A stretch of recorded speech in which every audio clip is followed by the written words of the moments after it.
Hello there, fellow night owl. Before we set off on tonight's journey into the past, I just want to take a quiet moment to welcome you wherever you are in the world and whenever you're listening. Whether it's morning, afternoon, or the middle of the night, I'm so glad you've chosen to join us for this gentle wander through the lives of those who came before us. If you feel like sharing, I'd love to know where you're listening from and what time it is for you right now. It's always a delight to see the range of places and time zones that make up this thoughtful little community of curious minds and lovers of history. And if you enjoy calm, immersive storytelling, the kind that weaves together restfulness and rich historical detail, feel free to subscribe so you don't miss any of our future travels through time. But for now, find a cozy spot, get settled, and let your thoughts begin to drift. Tonight, we're stepping into the world of medieval Europa time that stretched from the 5th to the 15th century, and we'll be focusing on the often overlooked, often difficult lives of women during those long, complex centuries. The baby cried before she was even fully free of the womb.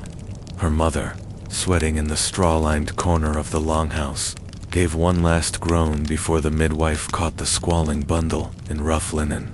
A girl, the father, waiting by the hearth with folded arms, barely glanced at her before returning to his carving knife, shaving down the handle of an axe. It was 1327, in a village tucked into the wooded edge of Lincolnshire. The birth of a daughter was not tragic, but it was not a cause for celebration either. Girls were a necessity, but also a liability. From the moment she opened her mouth to wail, she had already cost something her mother's strength, the midwife's time, the good herbs saved for birthing, and soon enough, she would be worth even more in labor, in food rations, and eventually, in marriage price. Medieval England did not weigh daughters in silver directly, but her value was measured nonetheless quietly, consistently, and from her earliest years. A girl in a poor family might be betrothed by the age of 7, married off before she had breasts, exchanged for a goat, a strip of land, or a cluster of hens. She was currency that walked and breathed, currency that needed to be fed and watched, until her final exchange. In the manor records of Yorkshire, there are dozens of entries where girls are noted as part of land transactions or indentured service. The scribes rarely included names, just his daughter, or a maid, bundled in with bushels of grain or chickens, a token of goodwill or payment for debt. In some cases, even the priests wrote the contracts. Among the wealthier classes, the numbers changed but the transaction remained. A nobleman might pay 40 marks to marry his daughter into a more prestigious household, or take that same sum as a dowry if the suitor's family wanted the name more than the girl. These arrangements were not whispers in backrooms, they were formal, recorded, witnessed by clerics and stewards. If a girl refused the match, she could be beaten, locked in her room, or quietly moved to a nunnery, her objections written out of the record. Her consent mattered, in theory, under church law, but the enforcement was fragile, and the threat of disinheritance hung heavier than any parchment signature. Life in the village was no less bartered. The local reeve might suggest a match between his cousin's son and a poor man's daughter, in exchange for favorable grain allotments. A miller might offer a young maid to an aging lord in hopes of securing protection or avoiding new tithes. These were not crimes, at least not in the eyes of the law. This was survival, arranged through custom and expectation, hidden behind smiles at feast days and whispers over ale. The girl in question had no say. She was worth something but never to herself. Even inside the home, the daughter's value was a shifting thing. If she was strong and obedient, she might be kept to help her mother with the endless work of spinning, brewing, tending the fire, and grinding grain. Her body was small, her labor cheap. By the age of 5, many girls were already expected to tend infants or chase chickens back into the yard. Some were sent to other households to foster, which often meant unpaid domestic service dressed in familial language. These girls could be beaten, starved, or used as pawns between neighbors, returned only if a better deal fell through. The church called it training. Mothers called it necessity. Girls rarely called it anything, because no one asked them. Dowries came in many forms. Coin, if the family had it. Cloth, or linen, if they didn't. Sometimes pigs, or sacks of barley. A particularly beautiful girl might draw a better match, but beauty was dangerous too, especially if it caught the eye of someone powerful. There are court records scattered through the 13th and 14th centuries that mention girls taken by reeves, abbots, or knights, married without consent, or worse. A father might be paid afterward, a crude attempt at legitimacy. Sometimes, no one was paid, and nothing was said.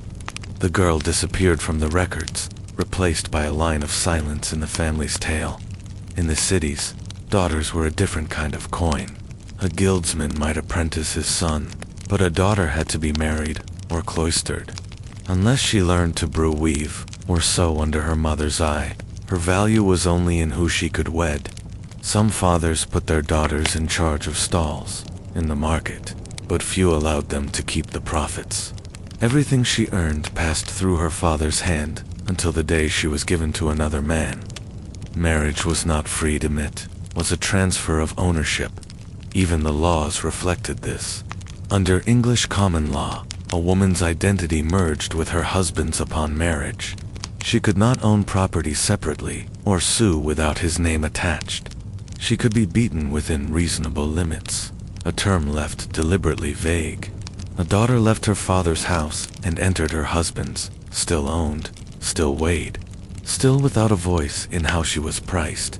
Yet some families resisted the weighing. A few fathers taught their daughters to read, hoping they might enter the church. Some widowed mothers fought to protect their daughters' small inheritances, dragging local bailiffs into court to contest unfair matches. These were not the norm, but they were not unknown. They appear as brief flickers in parish records, in the notes of scribes, who seemed surprised by their stubbornness.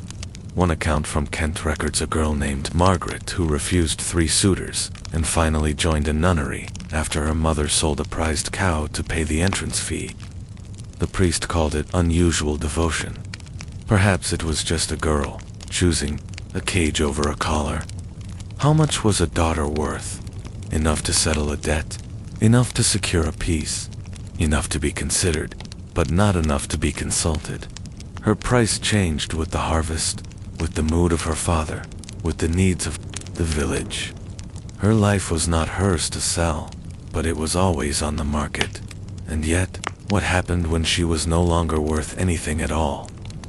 The chapel was cold, even in late spring. The stone absorbed the chill from centuries of prayers and broken promises, and the flickering candles offered little warmth. She stood still, hands folded in front of her, a veil pinned over her head, the wool of her dress scratching against her arms. The priest droned Latin, barely glancing at her face. The man beside her, a farmer's son, broad-shouldered and red shoots, shifted nervously, his hands twitching like he wasn't sure if he should touch her yet. She was 14. She had never met him until 3 days before. This was not a wedding of love. Few were. This was a trade. Her father had lost 2 pigs to disease and owed back tithes to the manor lord. The boy's family had barley and needed a girl to manage the hearth.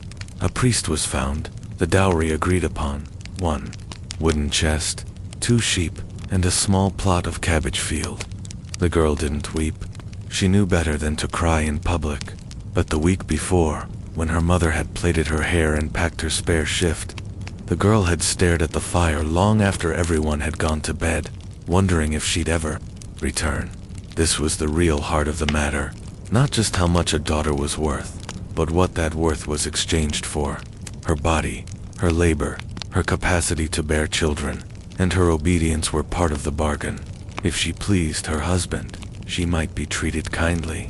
If she didn't, well, there were few protections.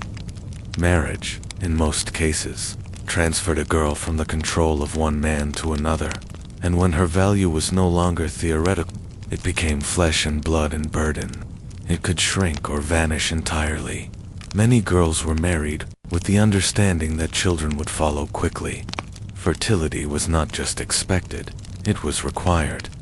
If a wife did not produce an heir within the first year or two, gossip began to rot the air around her like a dead rat in the thatch.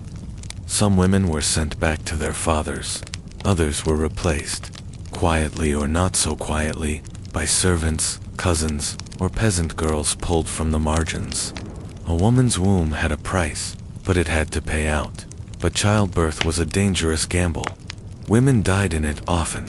In some parishes, the records show spikes in burials of young women in the springtime with the births of winter-conceived children, churching ceremonies, where a woman was ritually cleansed after surviving childbirth, were as much about gratitude as they were about signaling that she was still usable, still capable, still valuable.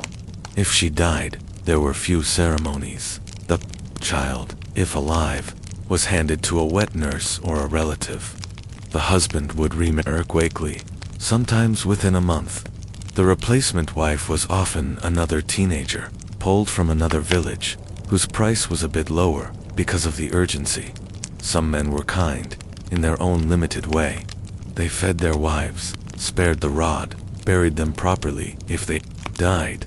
But even kindness was a luxury built on power. A good husband was praised not for treating his wife as an equal, but for not mistreating her too badly. And the moment a girl entered her husband's house, her body became his responsibility, his to guard, to use, or to punish. Within limits defined by culture more than law, dowry disputes filled the courts. If a woman's family failed to deliver the promised goods, her new husband might withhold food or affection. If the husband died and the widow had no children, the family might try to reclaim the dowry, arguing the investment had not yielded heirs. Daughters were always at the center of these disputes, but rarely allowed to speak. Their value was measured by what they brought and what they produced, not by what they thought. Some women learned how to manipulate this. In larger towns, daughters of merchants might marry into better trades and serve as business partners behind the scenes. A clever wife could expand her husband's accounts, run a stall, or manage properties all under his name, of course. If he died and left a will, she might even inherit enough to become independent, at least until her sons came of age. These women were the exception, not the rule. But they existed, hidden in account books and legal ledgers. Their signatures shaky, but present. Others tried to escape entirely. A few ran away, often with men of their own choosing. Most were caught. Punishment ranged from beatings to confinement, sometimes enforced by church orders. A girl might be locked in a room for weeks, fed only bread and water until she agreed to the marriage. If she persisted, her father could send her to a convent, not always as a pious choice, but as punishment, as burial before death. The church became the vault for unwanted daughters. Some found peace within its walls. Others found silence. And what of the girls who never married, who were deemed too plain, too poor, or too difficult to fetch a decent bride price? Many became servants, endlessly loaned between households. Others were kept in the family home to care for aging parents. Their worth was in what they saved the household, not in what they brought to it. An unmarried daughter could be a quiet shame, her failure whispered about during Lent and gossiped over in the spinning circle. Yet some found a kind of freedom there, a life without the lash of a husband, without the bloody risks of childbirth. But even then, her value had to be proven. She had to work harder, serve longer, give more. In rare cases, a daughter might be named heir. If no sons survived, or if the family estate required continuity, a girl might be trained to take over. But this was always framed as necessity, never as choice. She became a son in name, not a woman in her own right. Even when she inherited, she often had to marry quickly, passing that land and title to a man who could wield it more properly. Her name might be recorded in 1 or 2 charters, but the legacy would not be hers. It's tempting to think of all this as cruelty, but that word doesn't quite fit. It was structure. It was the order of things. A girl was born, valued, traded, used, and if fortunate, respected in her later years. That was the cycle. Some families tried to stretch that cycle toward kindness. Others twisted it into violence. But beneath it all was the cold logic of worth. What can she do? What will she bring? And what does she cost? Yet sometimes something shifted. A daughter refused. A mother intervened. A priest delayed the wedding until consent was clearer.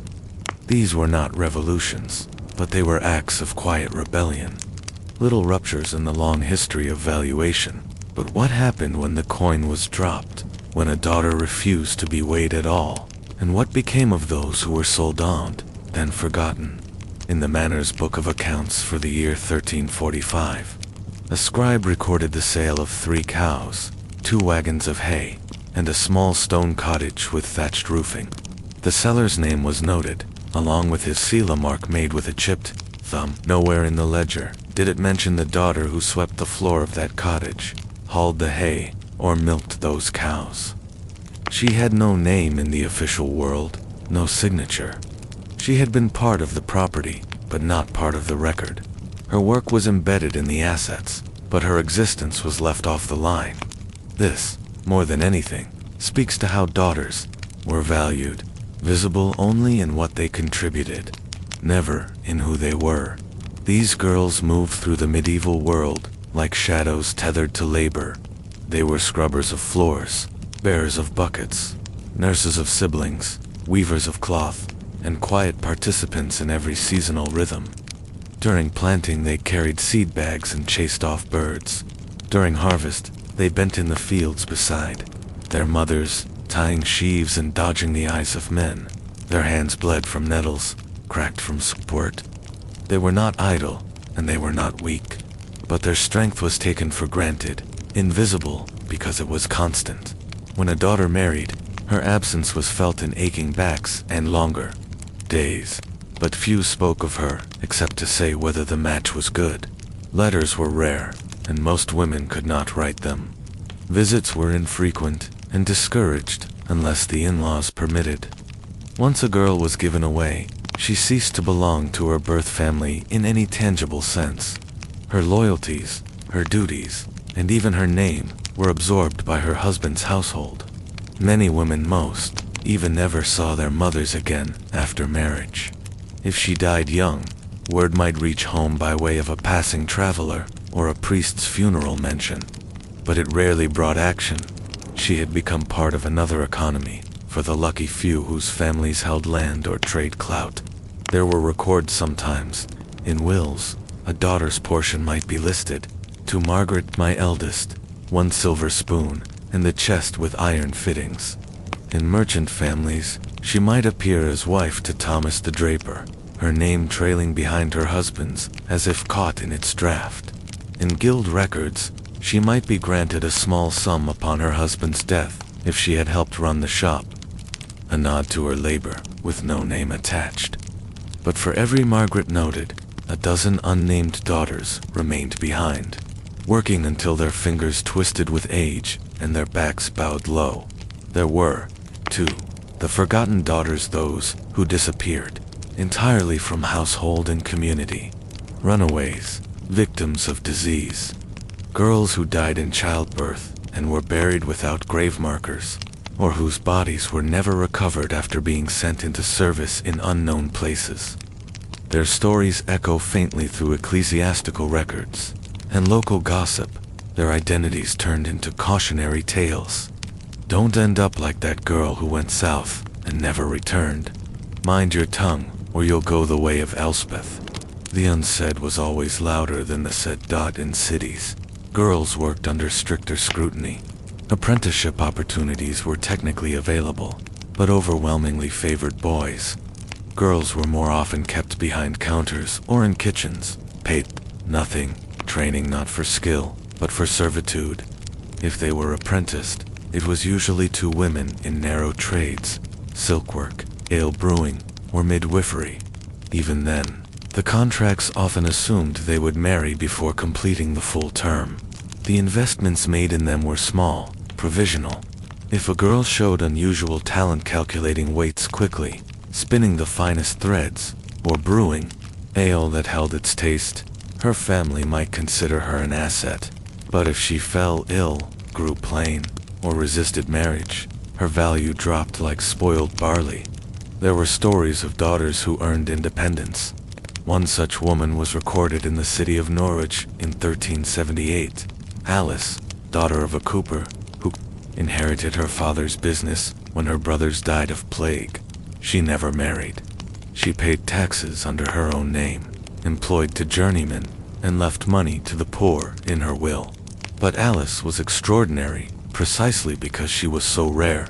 The ledger that mentions her makes note of the fact that she carried herself in the manner of a man, as though her value came not from her womanhood, but from her mimicry of masculinity. For the rest, the script was already written. Obey your father, accept your husband, bear children, keep quiet, labor until your value transfers to another, your son, your husband, your parish. Then, if you live long enough, perhaps gain the cautious respect reserved for old women who know how to sew, pray, and stay silent. Yet still, there were cracks in that script, and the stories passed, mouth to mouth by women, at spinning circles and fire pits. You find flickers of rebellion. The girl who hid to avoid her wedding day, the daughter who married the man she chose by slipping out during Lent, the sisters who disguised themselves as boys to walk the roads without being stopped. These were not legends, they were possibilities. Dangerous, thrilling, usually punished, but they survived in whisper. One 14th century tale, written in the margin of a devotional book, tells of a girl named Hilda who was promised to a merchant but fell in love with a lowly carpenter. On the eve of her wedding, she fled. Her father disowned her. Years later, she reappeared at a convent gate, thin and veiled, offering all she owned, a single ring, to be allowed in. The story ends not with her death or disgrace, but with a note. She served humbly for 19 years. No more is said, no less is needed. It was not victory, but it was not defeat. So how much was a daughter worth? In pounds of wool, in bushels of barley, in goats and promises and alliances. But perhaps her truest worth was what she tried to claim, back quietly, stubbornly, in the brief spaces where she was allowed to choose. Even in a world that refused her autonomy, a daughter's silence could still shape the ledger. And sometimes, just sometimes, the girl who wasn't recorded was the one who rewrote the page. It began with a knock, not a gentle 1-3 firm, measured raps against the thick wooden door of the convent. The sound echoed faintly across the bare stones of the outer wall, then faded into the biting morning air. Behind the door, cloaked in the gray of early light, a girl waited. Her fingers were wrapped tightly around a bundle of cloth that held everything she owned: a shift, a rosary, a cracked comb carved from bone. She was 12. She had not chosen to be here, but her father had. In many ways, her story was not remarkable. In 14th century Brabant, as in most of medieval Europe, daughters were a problem to solve. Too many of them, and a household risked division of inheritance, unmanageable dowries, or scandalous behavior. Too few places to put them, and a family's name might suffer. But the church, the ever-hungry, ever-powerful church, poured a solution cloaked in divine language: the convent. A girl who entered the cloister was not a burden. She was an offering, a sacrifice, a silent token of piety and control.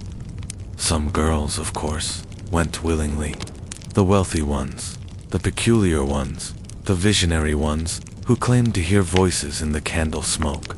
But most arrived with downcast eyes and stiff backs, their futures already carved out like inscriptions in stone.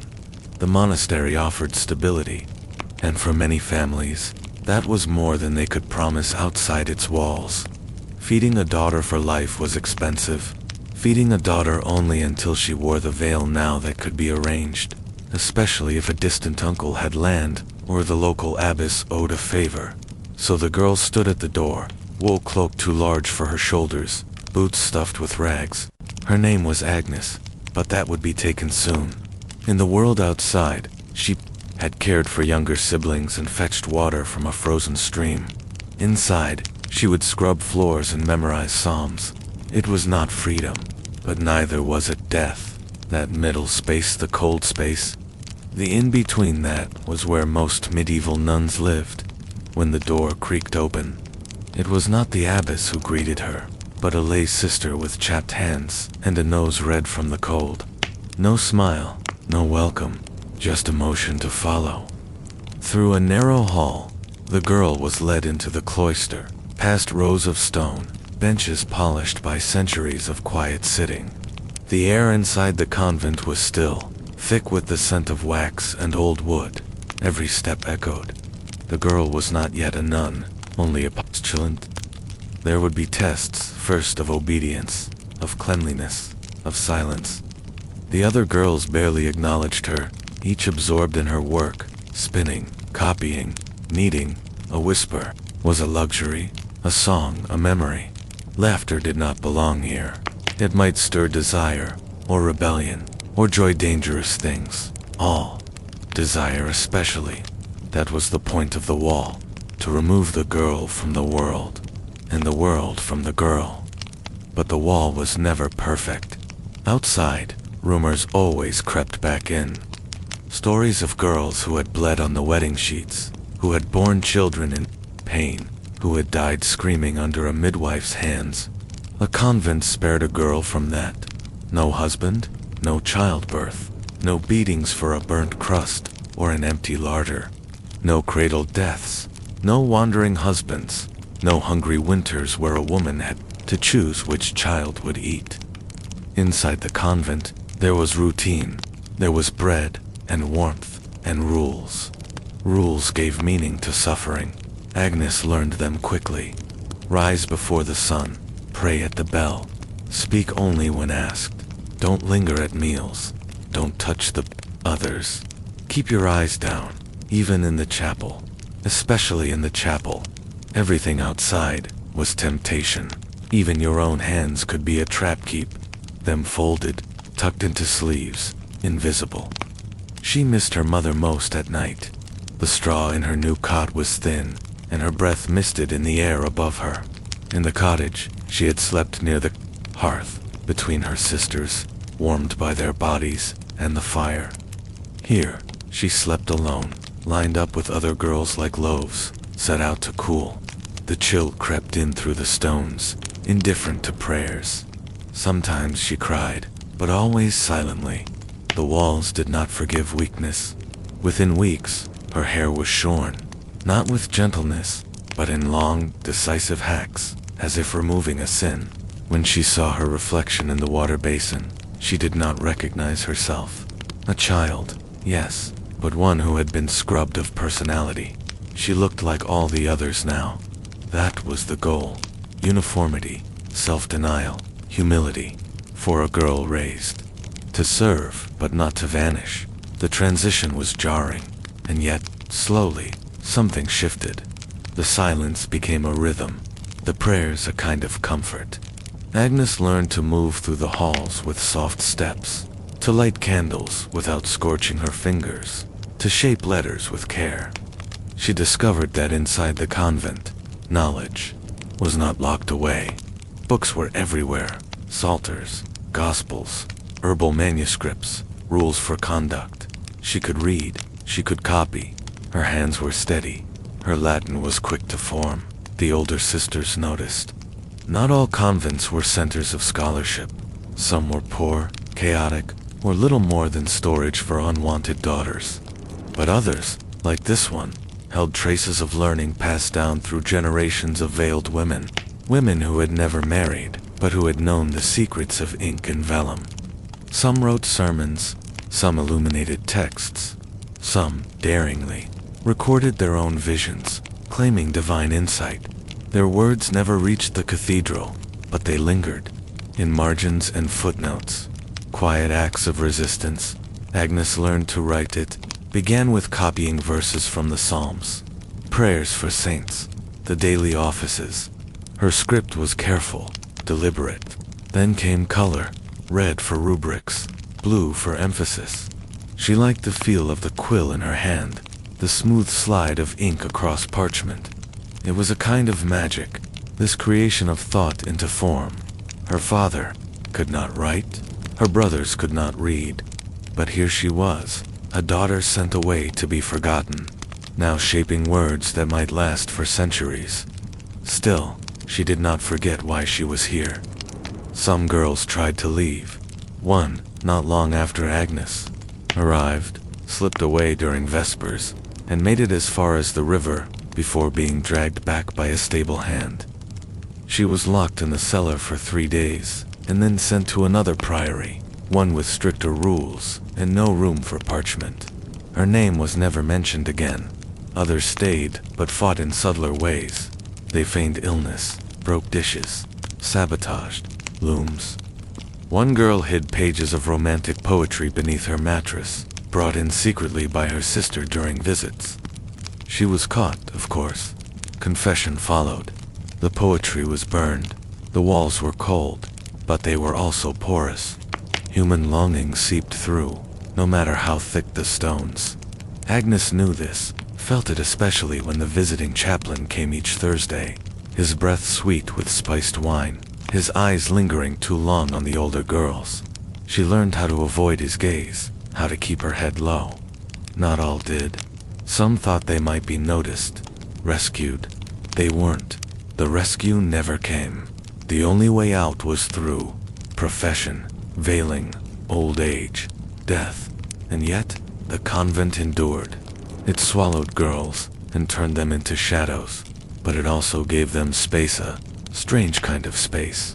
A space to think, to read, to age without the threat of childbirth or widowhood. A life of limits, yes, but also of unexpected freedom.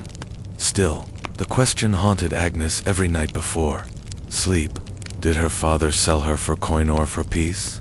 And if peace was bought by silence, whose voice had paid the price? In the outer world, the rhythms of life were governed by weather, by lords, by labor, and war. Inside the convent, the rhythms were time itself, carefully divided and parceled out by bells. Matins before dawn, lauds at sunrise, prime by mid-morning, terce, sext, none, vespers, compline, sleep. The wheel turned without rest, without change, carving the days of a nun into identical hours. It was said that in such a place, the soul could hear God more clearly. But for the girls within, the monotony was both a comfort and a quiet madness. Agnes had now spent 3 years within the walls. She had passed from postulant to novice, and now approached full profession. With each stage, more layers of the world were stripped away. Her birth name faded to Sister Cecilia. Her hair, once grown back, was shaved again before veiling. Her garments darkened from rough wool to heavier habit. She was no longer allowed to speak freely, even to the other novices. Silence was not a rule, it was a lifestyle. Words belonged to the divine, not to idle mouths. But in the cold of winter, when breath hung in the air like ghosts, sometimes the girls whispered anyway. They whispered during wood hauling. When they passed each other bundles of damp sticks for the ovens, they whispered during long afternoons of mending linen. They whispered at night, beneath their blankets, while the candlelight flickered against the stones and the mice scampered overhead. In those whispers were all the things they had given up. Stories of family, of brothers who went off to war, of homesickness, of birthdays gone unmarked. Some spoke of love, real or imagined. Others of fruit plums, smoked pork, cheese so sharp it made the eyes water. Longings not sinful in themselves, but too alive to be allowed. One girl, a red-haired novice from Ghent, had a memory of riding a horse through open fields. She told the story in fragments, always stopping when the footsteps of an elder sister approached. Another whispered about her sister's wedding feast, describing the flowers tucked into the bride's braids.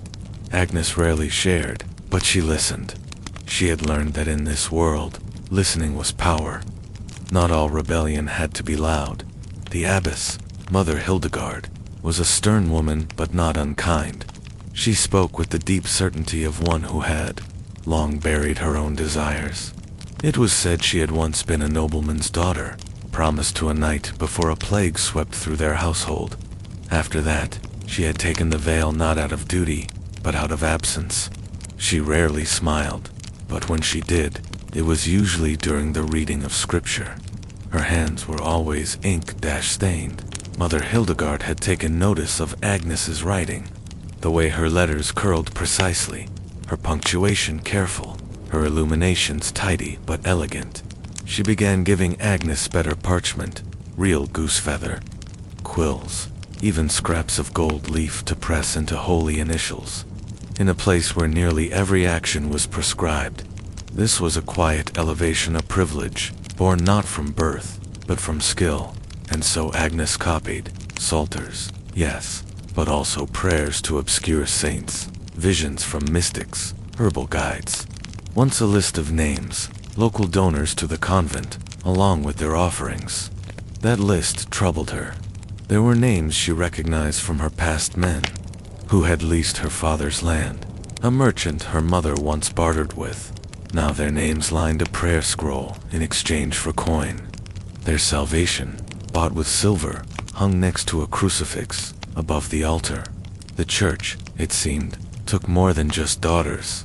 Not all in the convent accepted this with ease. Sister Agnes, formerly Agatha, a girl who had entered at 16 with a dowry and a stubborn mouth, had been placed in the laundry for backtalk. She'd once said that God had no need for parchment, and that prayers ought to be spoken, not written. Another nun, Sister Beatrice, had dared to ask why women were barred from the pulpit. She'd been reassigned to the pigpens, not punished, exactly, but repurposed. The convent could not afford disobedience, yet these small rebellions lingered in the walls. Hidden within the margins of manuscripts were tiny drawings, a cat curled beside a psalm, a woman with a broom chasing a devil, a nun with an exaggerated nose poking fun at her superior. Agnes smiled when she found them, these unapproved flourishes of personality. They reminded her that inside this world of rules, women still carved spaces for themselves, in ink, if nowhere else. The outside world sometimes broke in, uninvited. News arrived by way of priests, merchants, or noble visitors seeking prayers for a sick child, or favor in war. The girls would gather in the refectory as the abbess read. Letters allowed accounts of harvests, taxes, rebellions, or marriages. Once word came that a nearby village had been raided. The church burned. A girl in the back of the room cried out softly. She had family there. No one comforted her. Tears were for later, behind doors. The rules did not allow for outbursts. Agnes wondered often what her own family had become. Her father would be older now. Perhaps he had taken another daughter too. The convent gates, perhaps not. Her mother's face came to her in flashes, soft hands. A faint scent of onions and ash, the sound of humming while kneading dough. But memories faded in silence. And Sister Cecilia had no family. Not officially. Her only letters were the ones she copied. There were visitors, of course. Not frequent, but they came especially during feast days. Nobles brought food offerings. Parish priests came to hear confession. Sometimes, a parent would visit a daughter, especially in wealthier convents. One girl, Madeline, received gifts of figs and books. Her father was a merchant. She left the parlor each time with a faint smile and red eyes. Agnes had no visitors. The lack of contact became a kind of freedom. She began to forget the exact intonations of her old life, the way her father's voice rose when irritated, the smell of manure and smoke that clung to the village air. Even the pain of being sent away had dulled, replaced by the narrower pain of endless sameness. Her grief no longer howled. It whispered, One day she was assigned to teach. Not formally, no. We're not scholars in the eyes of men, but she was given the younger novices and tasked with guiding their hands over parchment. She taught them how to shape letters, how to prepare ink, how to breathe slowly to steady the quill. She even taught one to read Latin, though she kept that hidden from the elders. It was dangerous to make women too learned. Too much knowledge could lead to pride, and pride led to questioning. But sometimes, in the stillness of the scriptorium, Agnes asked herself, was this holiness, or was it simply endurance? Was obedience truly sacred, or just expected? She had known hunger before, the convent, and she had known work, but she had also known sunlight through trees and running across thawed fields. She had known what it felt like to be part of something that changed with the seasons. Here, she was preserved like a pressed flower in a book. Beautiful, perhaps, but unmoving, unchanged. Still, the alternatives pressed on her like a cold draft under a door. Childbirth, danger, beatings, famine, a husband who saw her as possession, a household ruled by his mood, death in a birthing bed at 20, buried with straw still clinging to her hair. The convent was a cage, but it was a cage with a lock she could name, a door she had seen close, a choice, even if made for her. But was survival enough? And what happened when a girl forgot there had ever been a door? On the morning of her profession, Agnes knelt on the stone floor, the damp seeping into her knees through the layers of her habit. Around her stood the sisters of the convent, arranged in a quiet half-circle beneath the gray arches of the chapel. The windows let in no warmth, only the thin light of late winter, which bathed the room in a hushed blue. In her hands, Agnes held the candle she would carry to the altar. She did not tremble, but neither did she feel certainty. The words she would soon speak, vows of poverty, chastity, obedience, were already forming in her mind, memorized after years of repetition. But now they tasted different, not like prayer, like permanence. She would be a bride of Christ. That was the term used, as though to make the decision romantic. A celestial marriage, the church said. But there would be no wedding feast, no dancing, no flowers tucked into her hair. Only this small rite, the chant of a psalm, and the moment her veil was lowered over her shorn head for the final time. After today, there would be no turning back. She would not be allowed to leave, not without scandal, not without the threat of excommunication, of exile. Her name in the world was gone. Sister Cecilia would live within these walls until her bones were laid in the graveyard just beyond the cloister. Yet even as she knelt, Agnes thought of the world beyond. It had been nearly a decade since she last stood in the sunlight outside the convent's gate. She wondered whether the river still ran fast in spring, whether the fields still turned gold before harvest. She wondered if her parents still lived, or if her sisters had followed her path. The world outside had become something dreamlike, a shifting image seen through fog. It no longer felt entirely real, and that was what frightened her most. She had built a life here. Her hands were strong from years of toil, her Latin fluent, her knowledge of scripture precise. The younger novices came to her with questions, and the elder sisters consulted her for clean copies of sacred texts. Her body, once soft, had become lean and angular with habit and hunger. Her mind was sharp. She could endure. That was what the convent demanded. Endurance in silence, discipline in darkness, faith shaped by absence. Yet within her chest, a small thing stirred a kind of ache. Not for family or for love, but for possibility, for motion, for anything that was not predetermined. She had never chosen, not her path, not her name, not her God. The prayers she spoke each day were ancient, unchanged, designed to erase the individual. The same words, the same rhythm. I vow myself to thee, she would say. But what would that mean for a girl who had never learned how to speak for herself? When the moment came, she rose and stepped forward, candle held steady. The abbess recited the ritual, her voice low and firm. The veil was presented, the oil for anointing uncorked. Agnes' sister Cecilia now did not hesitate. She said the words. She took the veil. She accepted the ring that marked her heavenly marriage. And when the sisters chanted in celebration, she joined them. Her voice did not crack. There would be no dramatic escape, no hidden letters to lovers, no blazing moment of rebellion. The truth of medieval womanhood, especially within the church, was quieter than that. Women disappeared, not in screams, but in ritual, in the pageantry of vows and holy orders. They became shadows in stone cloisters, half remembered by the families that sent them. They became archivists of faith, caretakers of silence, vessels of expectation.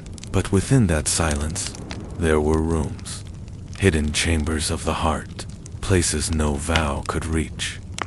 Agnes found hers in the scriptorium, late at night, copying psalms by candlelight.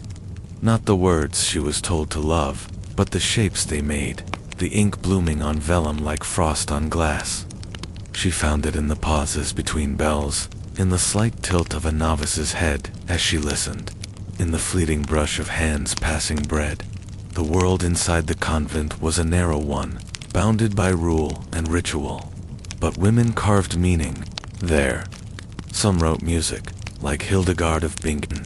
Some composed prayers that traveled farther than their feet ever would. Some became saints. Most remained anonymous. Their bones dusted the corners of chapels and choir lofts. Their lives held only in footnotes and marginalia. And what of those who had never wanted to be there? What of the daughters sent not for piety, but for poverty? They endured. They made peace, or they didn't. Some found God. Some found madness. Some found power in quiet ways, in the order of things, in ink and chant, in the delicate discipline of the liturgy. For a medieval woman, agency was not a matter of choice. It was a matter of shaping meaning from what little was offered. Sister Cecilia's hands would one day be described in a letter from a visiting priest as expert in craft and unshakable in devotion. She would live to be 63 longer than most women in her village ever had the chance to. She would die in winter, and the bell would toll 3 times for her. No daughter, no wife, no mother, just sister, just Cecilia. And so we ask again, why did so many girls become nuns? Because they were given no other path. Because their value in the world outside was too fragile. Because behind the walls, for all their coldness, there was at least the illusion of choice and, sometimes, if they were lucky, the whisper of a self waiting to be found. She crouched beside the hearth, the steam from her pot curling around her face like breath. The mixture inside bubbled a mash of comfrey root, dried marigold petals, and the shredded rind of a bitter apple. The smell was sharp, earthy, and tinged with the sour edge of vinegar. Her hands moved with practiced confidence, lifting the pot away from the flame at just the right moment. Her fingers knowing what the surface of the brew should look like by light and sheen alone. She did not use scales or written recipes. Her tools were memory, touch, and instinct, honed through years of watching women hurt and heal. Her name was Alina. She was not a nun or a midwife, not formally trained, not a physician, which in her time meant a Latin-educated man licensed by university or guild. She was something else, what the records sometimes call a wise woman, and what the church, increasingly, called dangerous. Her knowledge was built from herbs and bones, fevered flesh and bleeding wounds, years of trial and error passed, down from mothers to daughters, a lineage of healing that stretched back before ink was common, and far before anyone thought to ask what a woman might know. In the villages of 13th century France, women like Alina were indispensable. When a child broke out in rashes, it was Alina who was called. When a woman miscarried in the 3rd month and bled for 2 days, it was Alina who knelt by her side, tucking hot stones into her bedding and muttering the prayers her grandmother had whispered to her. She mixed teas to bring on monthly bleeding when it was late, and bitter tinctures to stop it when it came too fast. She packed wounds with crushed moss and chewed bark. Her garden, tangled and unassuming, was a treasury. Rue, mugwort, yarrow, feverfew, angelica, pennyroyal. No one paid her with coin. Payment came in eggs, in wood, in wool spun tight. Some nights, she had more work than her hands could bear. Other times, a season passed without a single knock until the next birth, the next infection, the next bad swelling that the monks refused to touch. And yet she was not trusted. The world of medicine in medieval Europe was sharply divided just by gender, but by language, class, and parchment. Learned physicians in cities like Paris, Bologna, and Salerno wrote treatises in Latin, studied the texts of Galen and Avicenna, spoke of humors and celestial influences. They rarely saw patients. Diagnosis came through charts, urine flasks, and astrological calendars. Their patients were rich, usually male, and almost always distant from the realities of infection, childbirth, and bone breaks on muddy floors. Women like Alina had none of that. They had blood on their aprons, ash under their nails, and knowledge the learned world refused to recognize, but they had results. Healing, in the eyes of the villagers, was not about theory. It was about pain lessened, fevers broken, breathing eased, and Alina could do those things. So they came to her quietly, respectfully, but always with a thread of suspicion. Because if she could heal, could she not also harm? The line between healer and witch was perilously thin. The church itself walked an uneasy line with women healers. It allowed midwifery begrudgingly, and only under supervision. But any woman who used herbs, who operated outside of sanctioned guilds, or who claimed knowledge beyond prayer, risked censure. By the late 1200s, ecclesiastical authorities had begun to codify what was acceptable: healing by natural means, permitted; healing with charms, or invocations not approved by the church, suspect; healing that worked when priests failed, dangerous. Alina knew this. She had seen a woman whipped in the village square for practicing enchantment. Her only crime, as far as Alina could tell, was setting a poultice with the wrong words on her lips. Another, a girl barely 16, was dragged before the bishop's court for brewing pennyroyal tea after a man took advantage of her. She was lucky. She was only beaten. Others disappeared. Still, the work continued. Women's healing was not just tolerated, it was needed. For childbirth especially. No man, no matter how learned, dared interfere. Midwives were essential, and often the only ones present when a woman labored in the dark hours of night, her screams swallowed by the wind. These midwives were often older women, sometimes widows, chosen not by the church, but by the community. Their qualifications were experience, calm hands, and the ability to survive childbirth themselves. They tied umbilical cords with flax thread, rubbed salt into the child's skin, whispered prayers over the blood-soaked bedding. But they also did more. They managed miscarriages. They tried to save babies born blue. They sometimes tried to end pregnancies too early to be seen.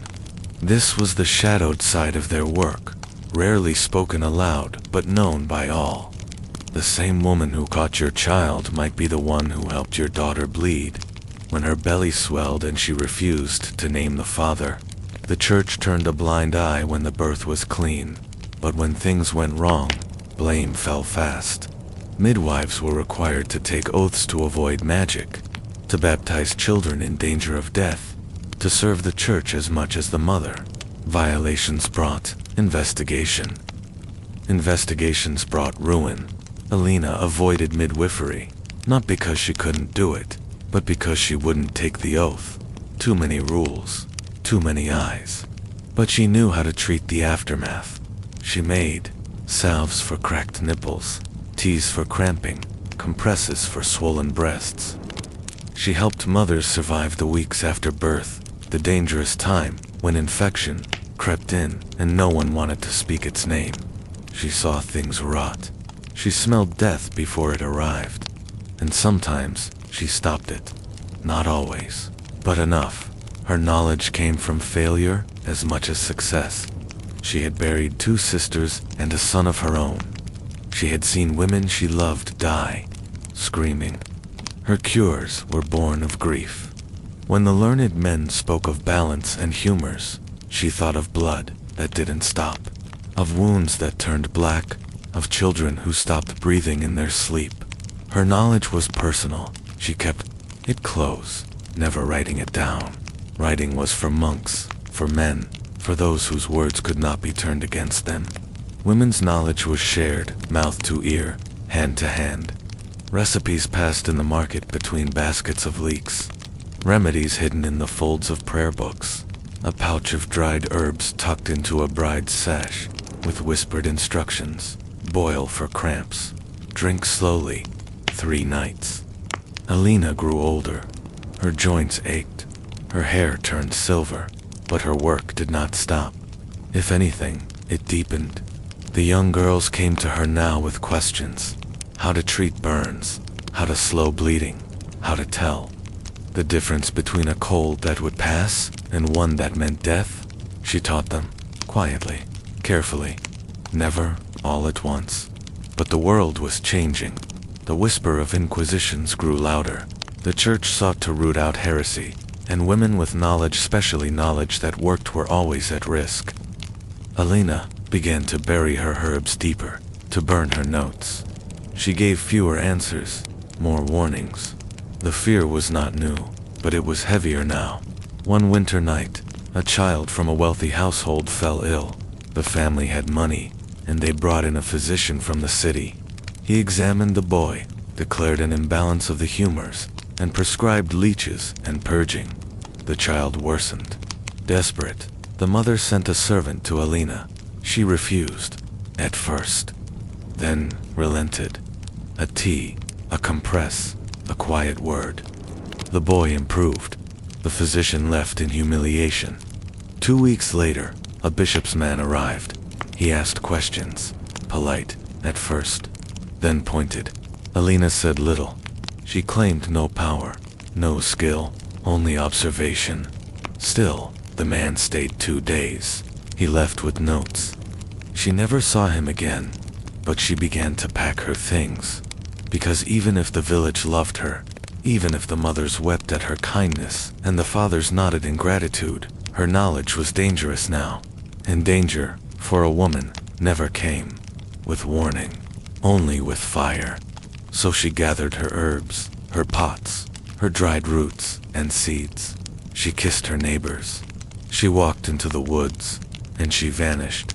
In time, her name became a story. Children spoke of the wise woman who could fix a broken leg with a glance, who made potions from moonlight and moss.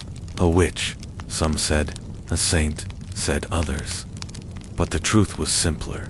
She was a woman who knew things, and that, in the end, was the most dangerous thing of all. They called it women's knowledge, not because only women knew it, but because only women had cause to remember.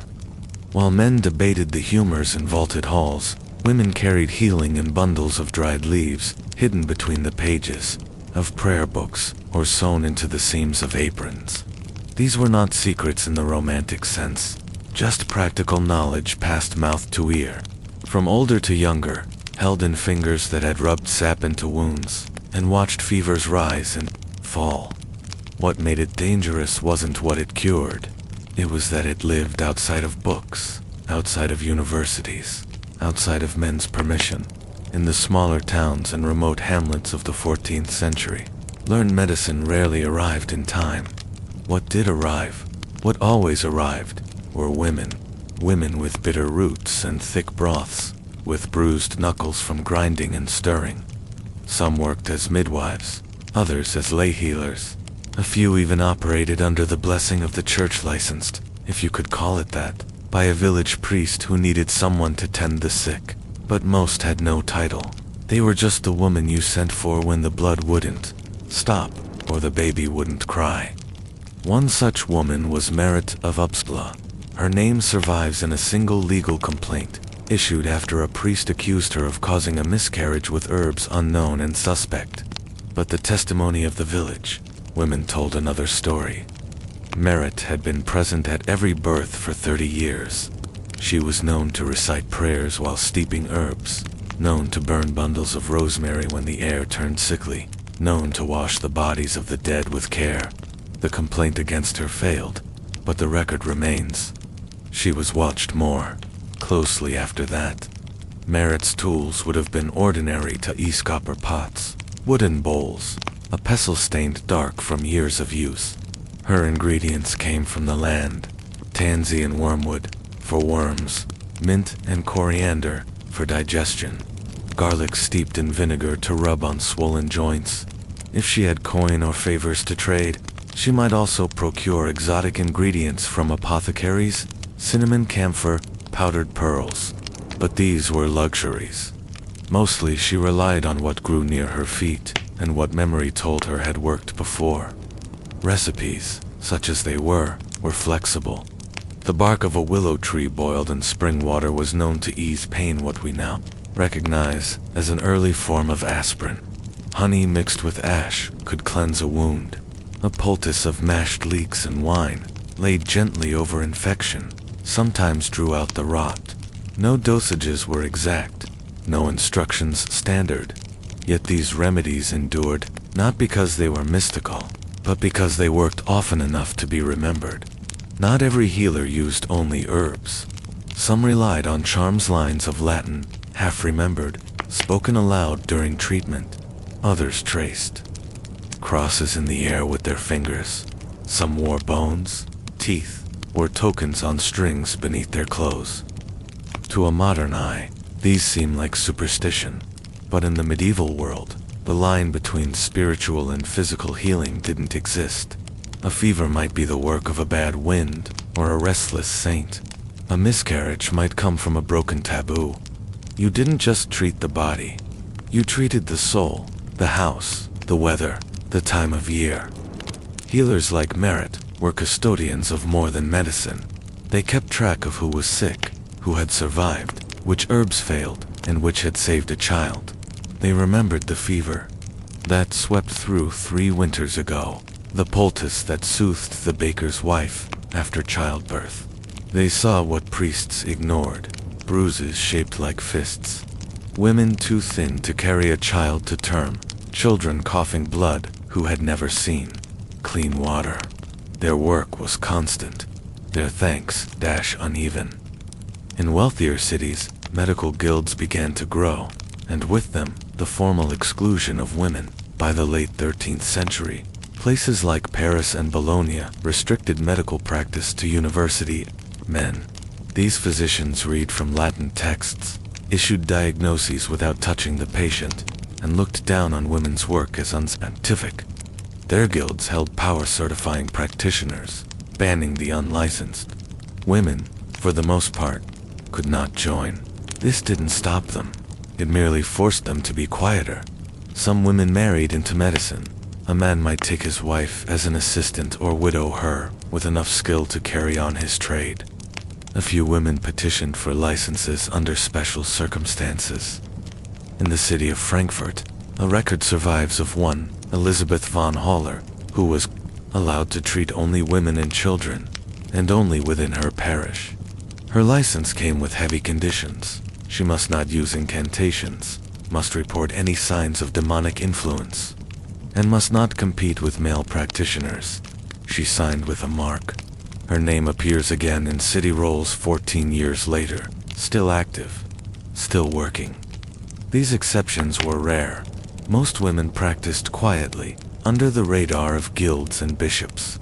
In some convents, nuns served as infirmarians for the sick. Their remedies were copied from monastic texts, but often altered through trial. They grew herbs in cloister gardens, prepared syrups and oils, and sometimes wrote their own additions in the margins. Recipes with notes like, less vinegar in summer, or better when prayed over. These annotations speak not of ignorance, but of adaptation, of knowledge that lived and breathed. The tide, however, was turning. By the early 14th century, Efforts to control medical practice intensified. More regions passed statutes against unauthorized healing. While some of this was about protecting patients from quacks and frauds, much of it was about protecting male authority. If a woman's cures failed, she could be prosecuted for negligence. If they succeeded too well, she might be accused of sorcery. Healing became a narrow path to little knowledge, and you were dismissed. Too much, and you were dangerous. For women, medicine was survival, not just for the patient, but for the healer.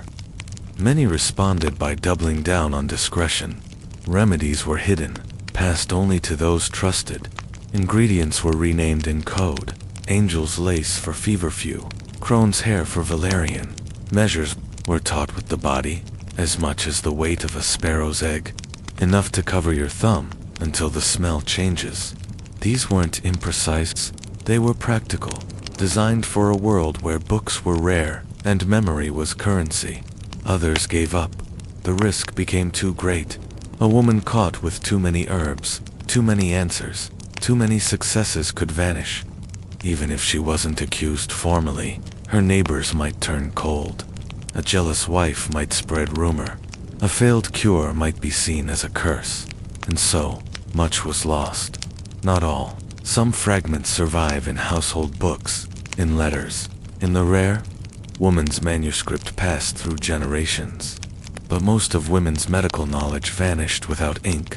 It died with their bodies, with the burial of a midwife who never trained a successor, with the silence of a healer too afraid to speak.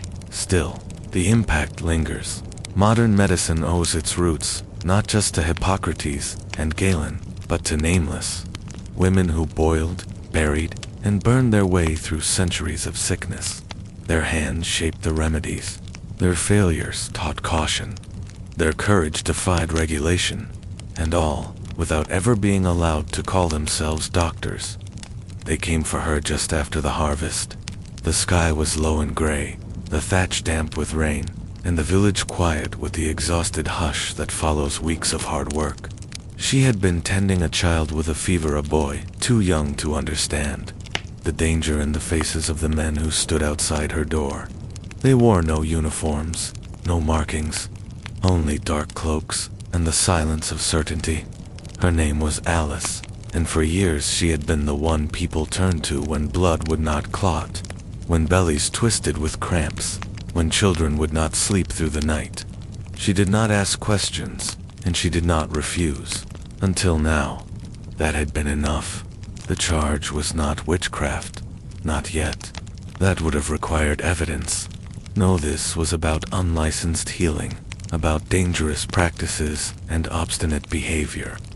She had refused to stop treating villagers after the priest had warned her.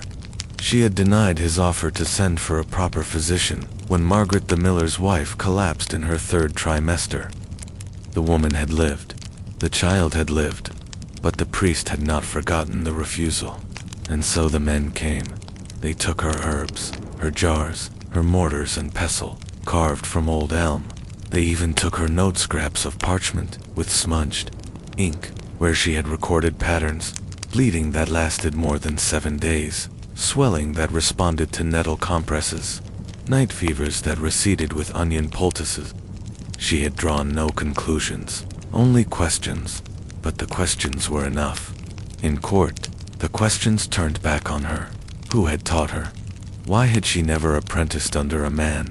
What gave her the right to treat those in her village without ecclesiastical approval? She spoke carefully. She was not a doctor, she said.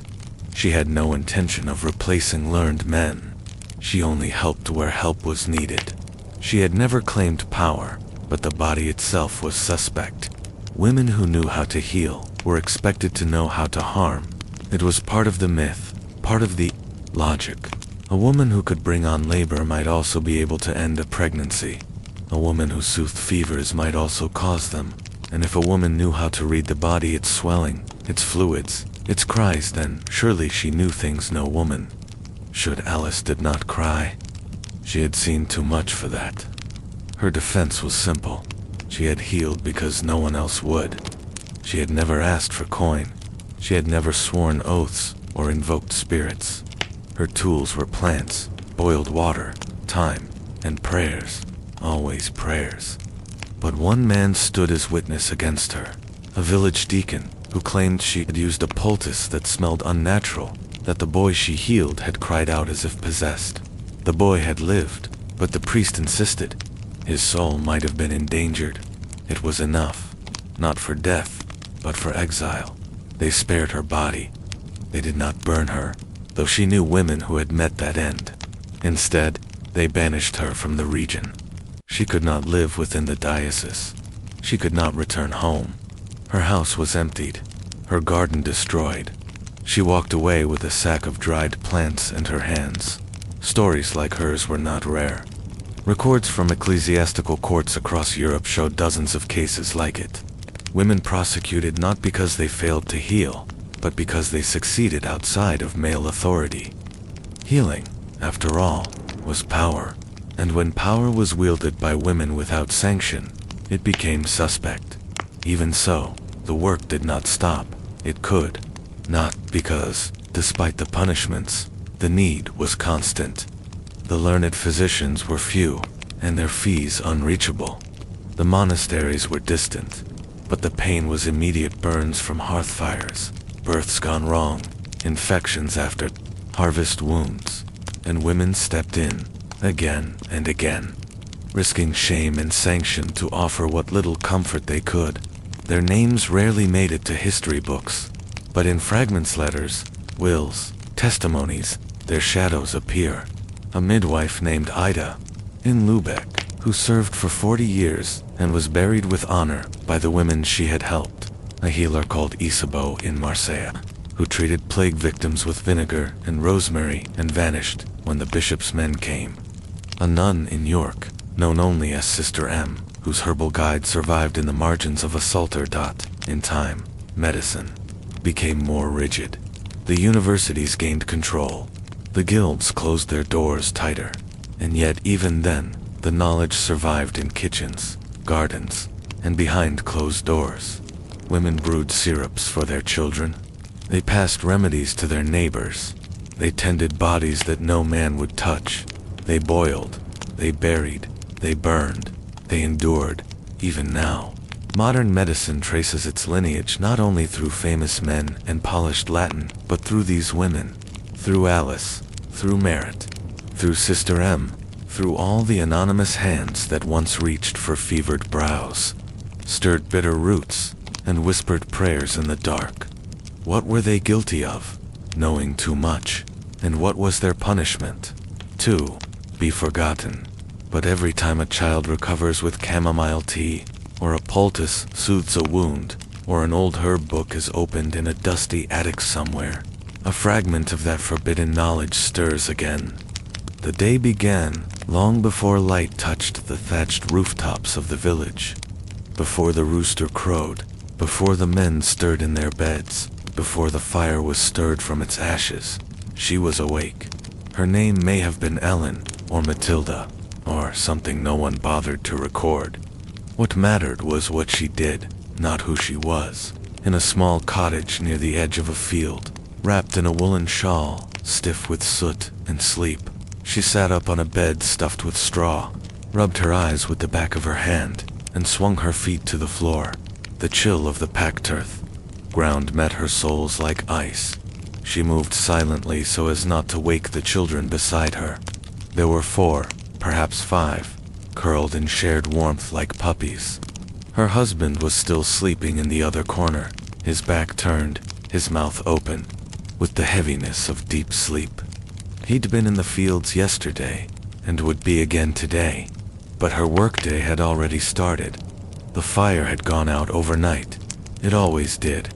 She knelt and blew into the embers, coaxing the faintest orange glow from the cold gray ash. If she was lucky, a spark caught and she could feed it with dry moss and bits of straw. If not, she'd steal a coal from the neighbor's hearth or strike flint until her fingers stung. Fire was not just warmth, it was life without it. There would be no porridge, no boiling water, no light in the coming darkness. Every day began with fire. While the fire rose, so did her work. She fetched water from the well a walk of several minutes, carrying heavy buckets that cut into her fingers. Sometimes the well was shared. Sometimes it was a stream further away. The water was never clean by modern standards, but it was what they had. Back at the cottage, she poured it into a blackened pot and added oats. If there was milk left from the evening before, she added that too. If the cow had dried up or gone sick, they made do. While the porridge boiled, she took out her spinning. Her hands never stopped. Even in conversation, even while watching children, they worked. She spun wool into thread, her spindle moving rhythmically. Some she would weave into cloth for their own use. Some might be sold, if they needed coin. Everything was measured in usefulness. Even her leisure was labor. She stirred the pot with one hand and spun with the other. The children stirred. The baby cried. She fed him from her breast, while directing the older ones to fetch kindling, sweep the floor, check the hens. Her daughters, if they were old enough, had their own chores, plucking feathers, shaking out bedding, collecting eggs.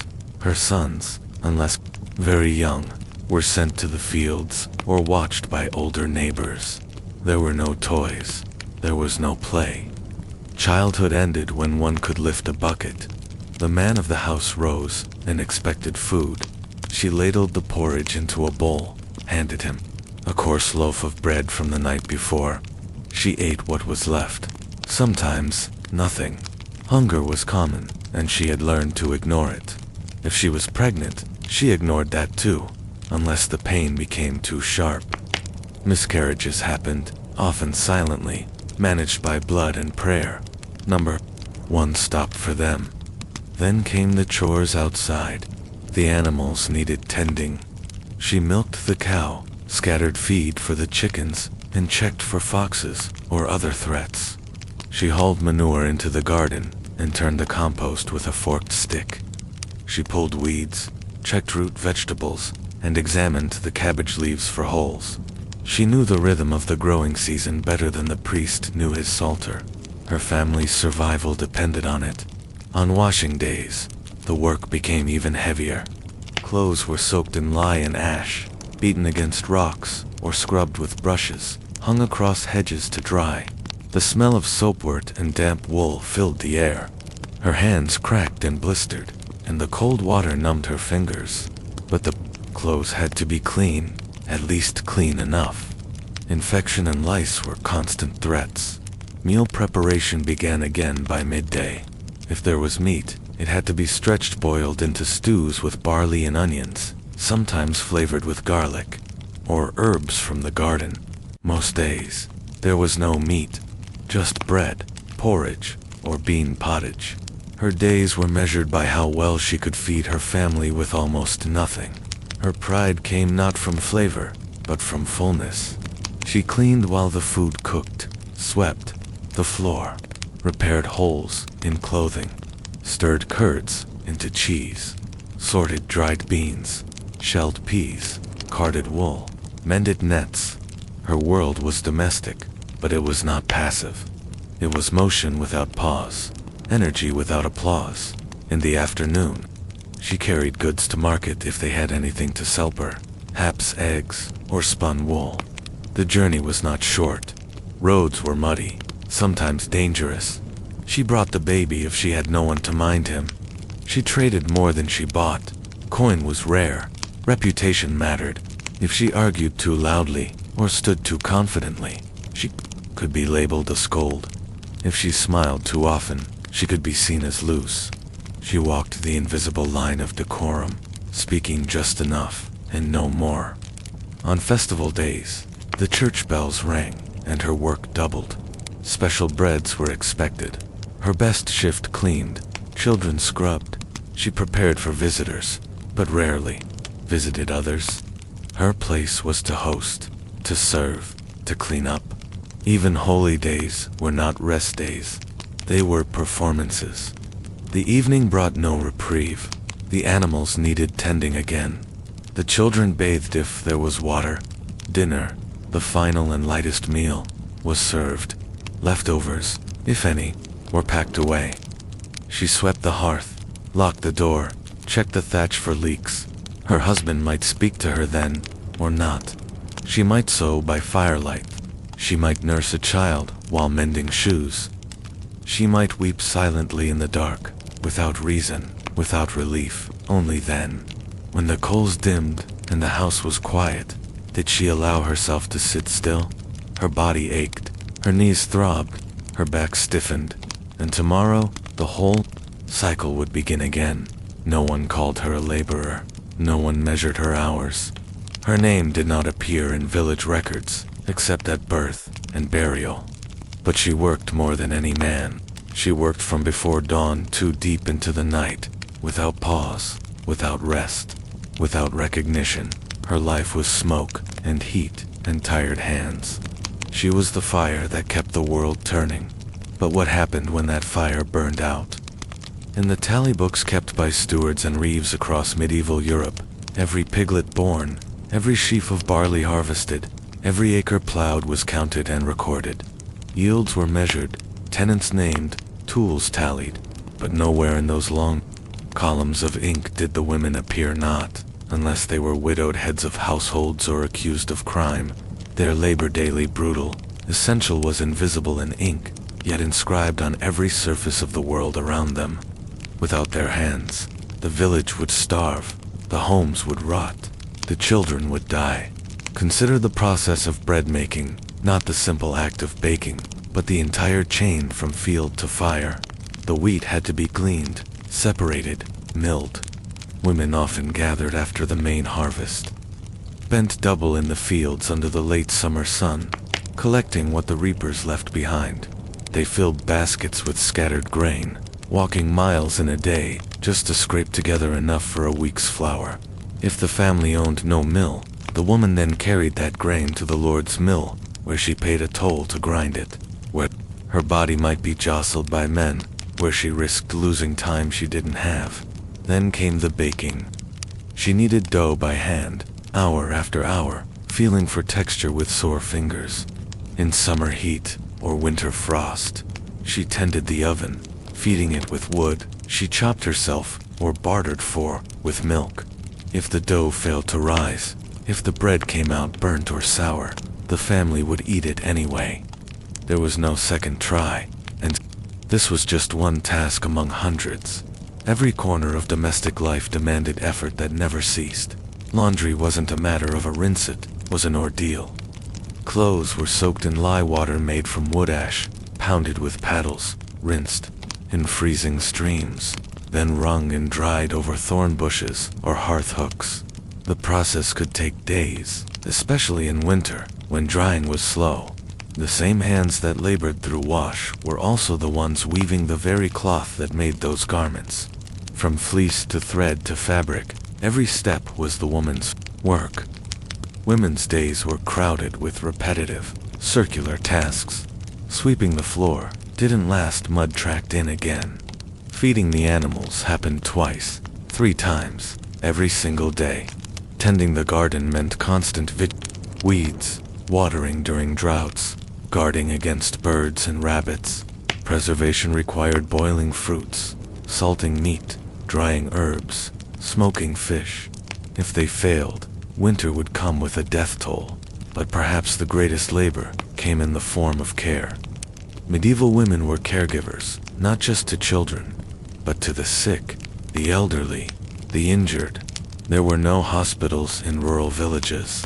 If someone fell ill, it was the woman of the house mother, wife, daughter who tended them.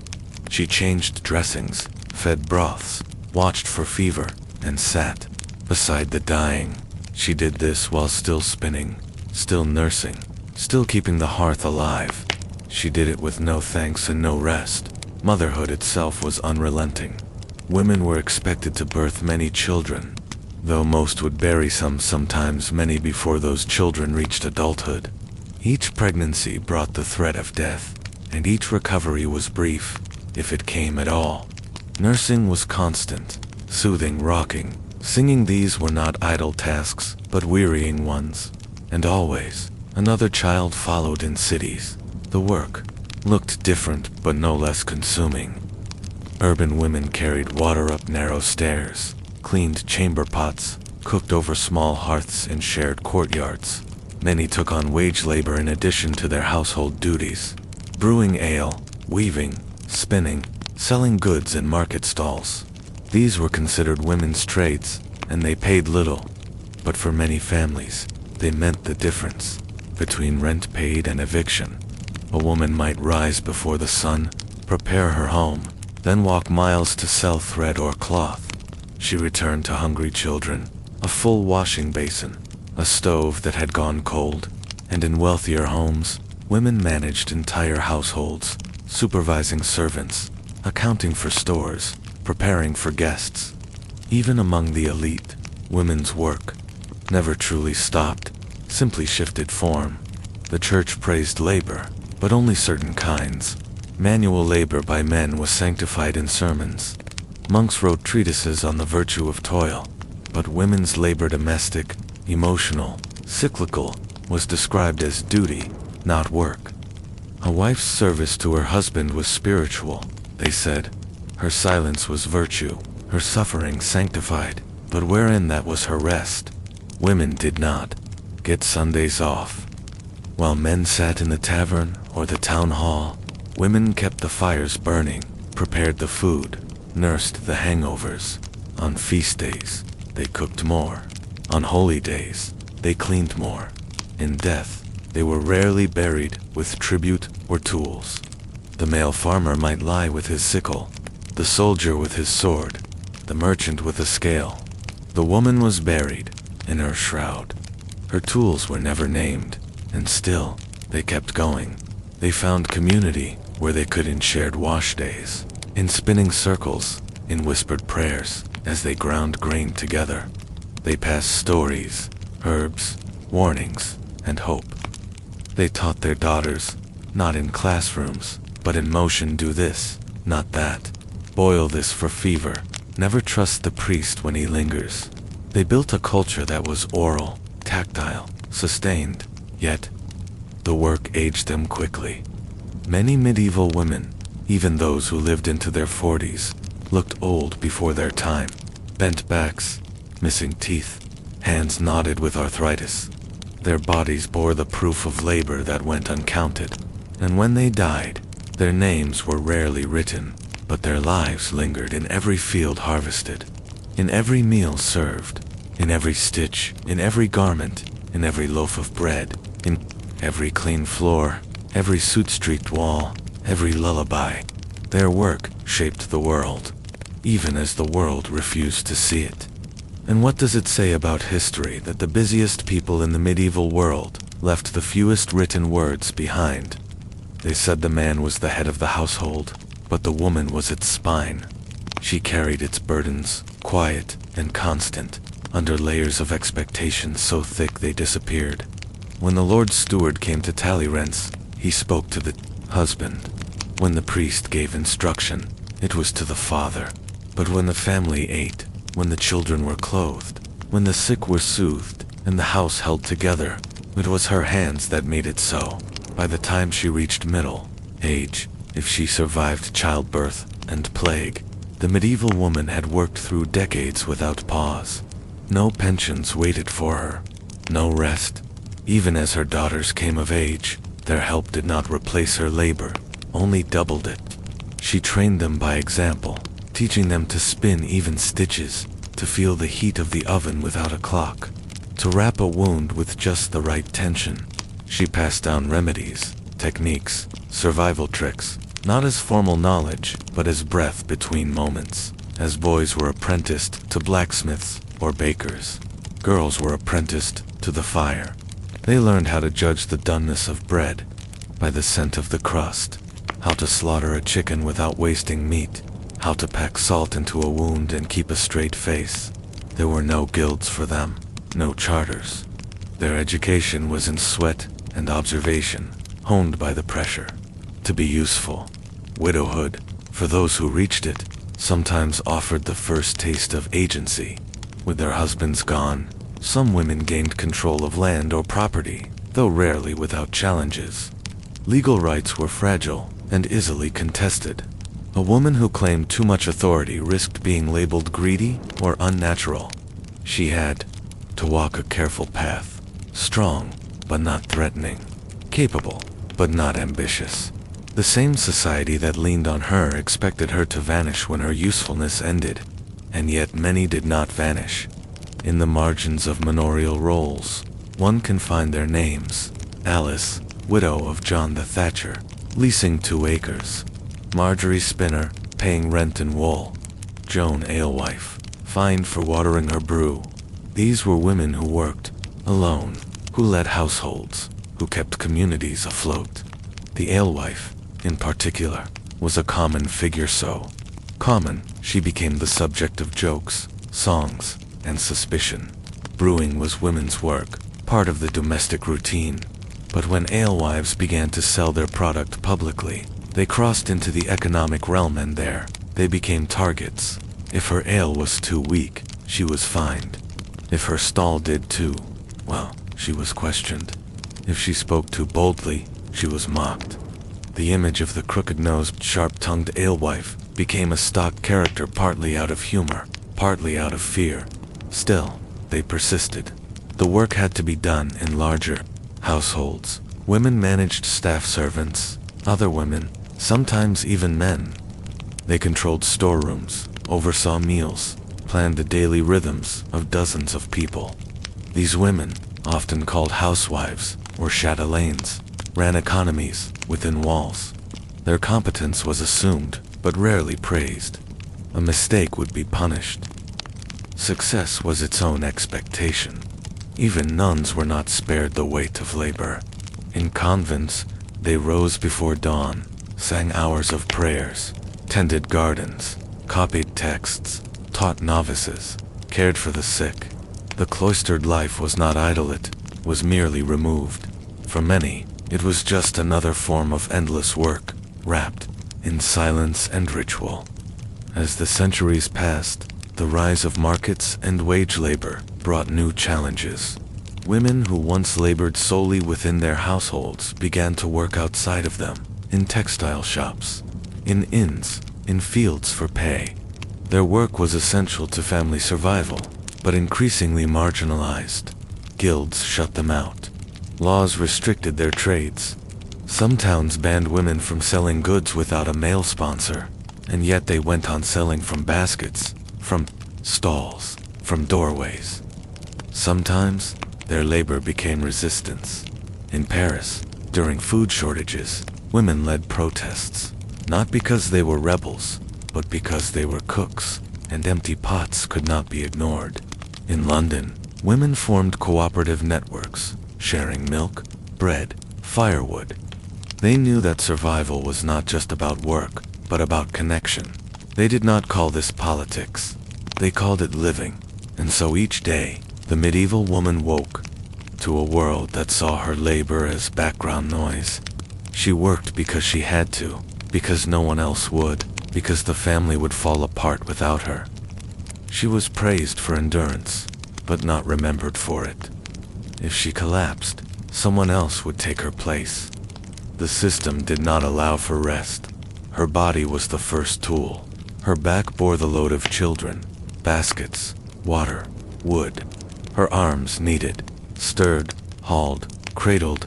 Her feet knew the paths from well to hearth, from market to field. Her skin was cracked, her joints swollen. She bled, she wept, she sweat, but she moved, she endured. Death did not always come quickly. Sometimes it arrived, slow and cruel, through infection, hunger, cold. Other times, it came suddenly, in childbirth or accident, and then she was gone. A burial in the churchyard, a stone if her family could afford it. More often, just a mound of earth. Her legacy left not in books, not in songs, but in the continued life of others. Today, we walk past ruins of cottages where she once knelt by the fire. We see the indentations in stone thresholds where her footsteps wore grooves. We touch the woven cloth in museums and call it art, never thinking of the eyes strained in its making. Her voice is not in the history books, but her breath, her touch, Her labor are everywhere, from sunrise to smoke. She held the world together, and no one ever told her to rest. The pain came in waves, low and deep, curling up from her spine into her belly like molten iron. She tried not to cry out. There were children sleeping nearby, and her husband's boots still sat by the door. But the pains were regular now, deep, grinding. The straw beneath her smelled of old blood and urine. She had laid a folded cloak beneath her hips, but it had already soaked through. It was winter. The cottage was cold. The fire had burned low, and she was in labor. Again, it was her 6th time. She had buried 3. She did not speak their names anymore. Outside, the midwife was arriving. Her steps could be heard on the frozen earth. She didn't knock. She knew the way. In her arms, she carried a satchel made of old hide. Inside were linen cloths, a horn, cup, bundles of dried herbs, and a knife wrapped in oilskin. There was no doctor. There never was. Not in a village like this. Not for a woman like her. Medieval childbirth was not an event. It was a threshold, a gamble with death. For every birth, there was a real chance the mother would not rise from the straw. There were no sterilized rooms, no antiseptics, no safe blood transfusions. Just the woman, the midwife, the heat of the fire, if there was one, and the hope that the child would come out alive. Hope and the prayers of those who had seen too much.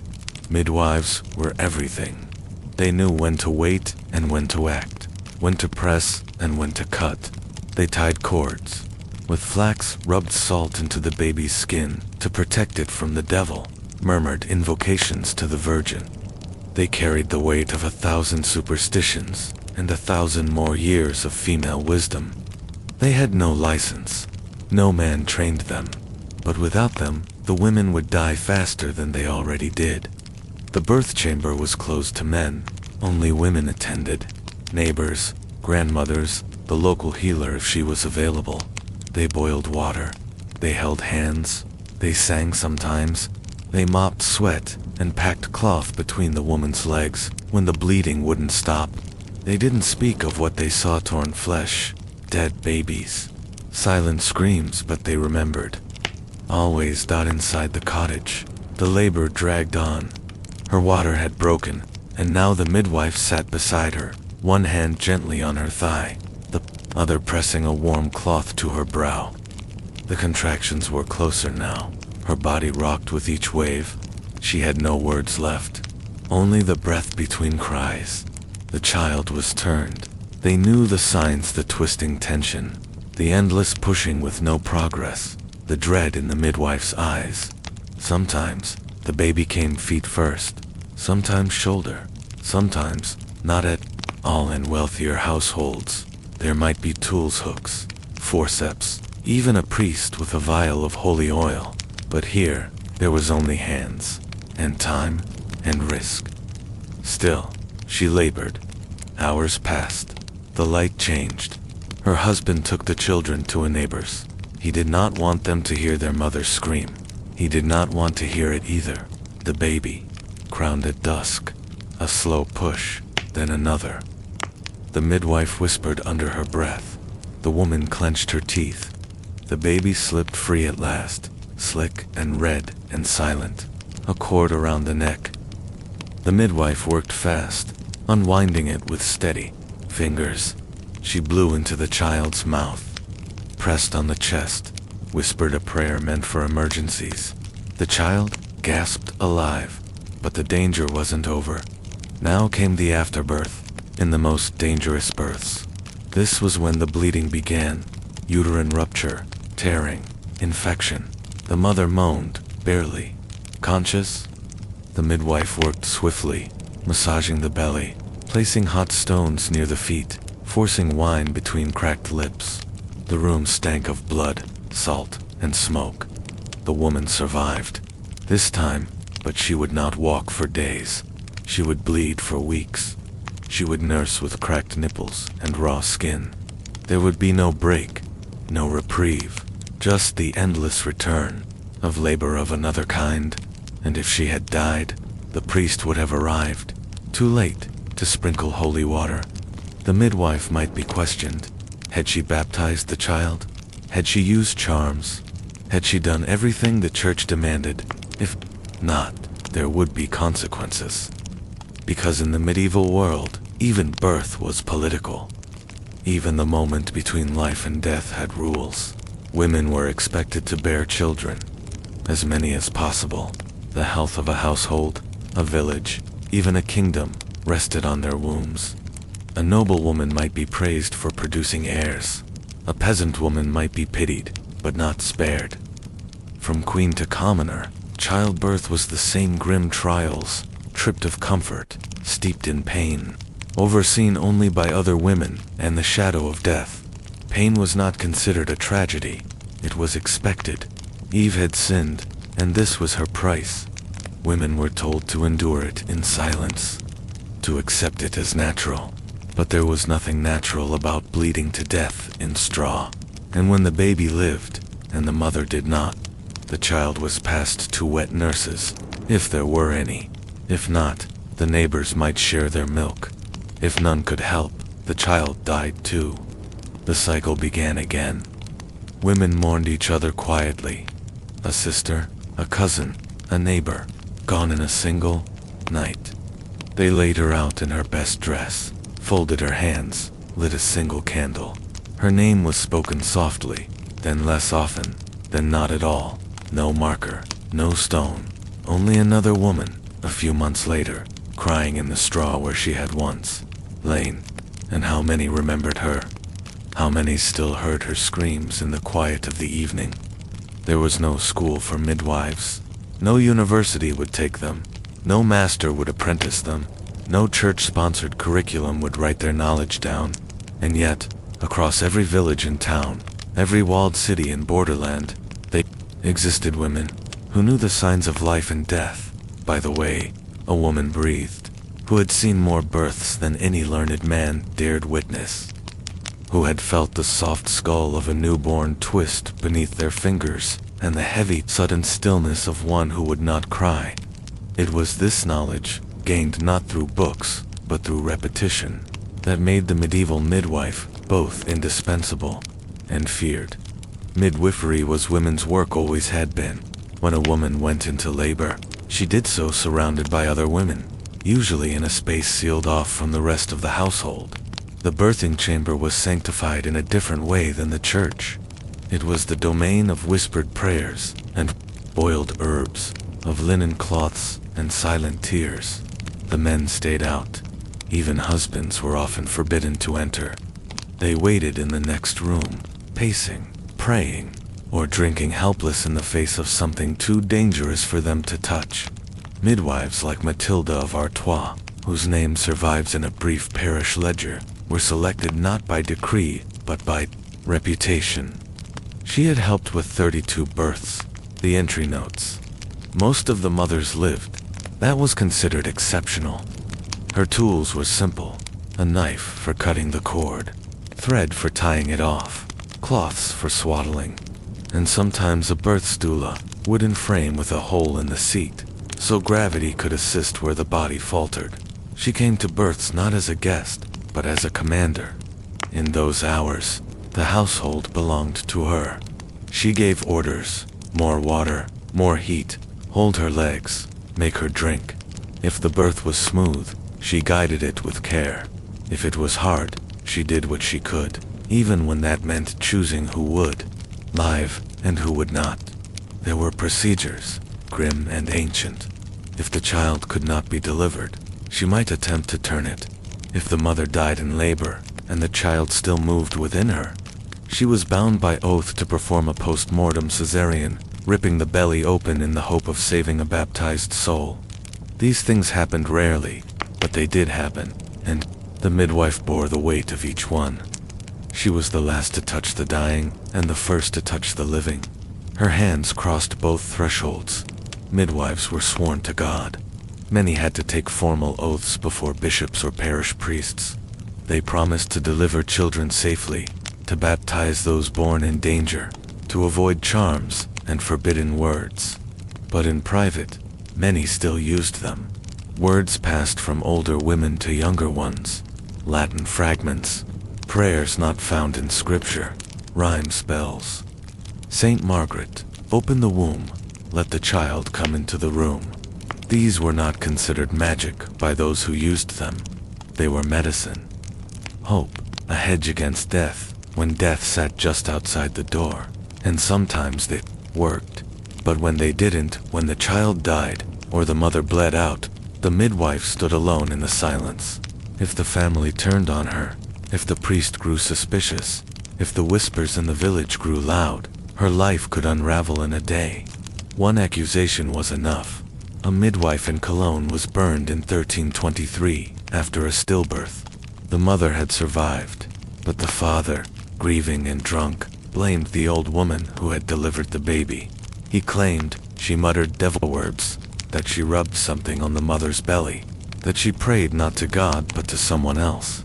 There was no proof, but there never needed to be. She was a woman with power, and the birth had failed. That was all. Others were banished, some beaten, some quietly disappeared. Still, the work went on, because there were always more women, more babies, more blood. And for the women giving birth, midwives were not a luxury. They were survival. If the labor was long, the midwife knew how to ease the pain. She brewed infusions of meadowsweet or valerian. She pressed warm cloths to aching hips. She whispered encouragement when the woman screamed, held her hand when her strength failed. She watched the woman's eyes. She knew the difference between a cry of pain and a cry of death. When the baby came, if it was alive, she cleaned it, wrapped it, and placed it to the mother's breast. If the baby didn't breathe, she acted fast, rubbing limbs, dipping cloths in cold water, whispering prayers. If nothing worked, she baptized the child with water from the birth, tracing the cross over its forehead before the soul could slip away unclaimed. If the mother died, the midwife prepared her body, closing her eyes, washing the blood away, wrapping her in her cleanest dress. She told the husband when he returned. She did not flinch at his tears or his silence. And then, when all was done, she went home. There was no celebration, no rest. She did not stop to grieve. Someone else would need her soon. Another woman, another cry, another long night bent over, straw and sweat and screaming, because the birth rate was not a number. It was a weight. One woman might bear 10 children. Half might die before age 5. The others might starve, or fight, or disappear. And still, she would be expected to keep birthing until her body gave out. Because to be a woman was to be a vessel, a mother, a producer. If she could not produce, she was pitied or punished. Even noble women weren't spared. Queens were prized not for their wit, their charm, their rule, but for their fertility. A queen who failed to bear a son could be cast aside. One who died in childbirth was considered unfortunate, not tragic. There would be another marriage, another womb to fill. For peasant women, the stakes were worse. They could not afford wet nurses. They could not rest. A woman gave birth, and then rose the next day to tend the fire, feed the children, milk the goat. Some labored in fields, with infants tied to their backs. Others died because they delayed rest too long. Work didn't wait for the body to heal, and the church offered little comfort. Pain in childbirth was considered a divine punishment, a reminder of Eve's sin. To cry out too loudly was considered weak, even sinful. To refuse to bear children was unnatural. To prevent pregnancy unspeakable. But the women bore it anyway. They bore the pain, the silence, the blood, the losses. They bore the memory of other women who had not survived. They bore the fear, every time the pains began, that this time would be the last. And still, they lay back in the straw, gritted their teeth, and screamed their children into the world. Because that was the only way forward. And what, in the end, did it cost them? The body was not designed for mercy. Not then, not in the way childbirth demanded it. In the late medieval world, a woman could survive plague, famine, even war only to be undone by the very act of giving life, and she knew it. Every time the bleeding began, every time her belly swelled with the weight of another child, she understood this might be the end. But there was no refusing, no stepping back. Her duty was to the future, and for that, she paid in blood. The statistics are impossible to know with precision, but the risk was real and constant. In some regions, 1 in 4 women died due to complications of childbirth. In towns where infection spread easily and midwives were fewer, the rate was higher.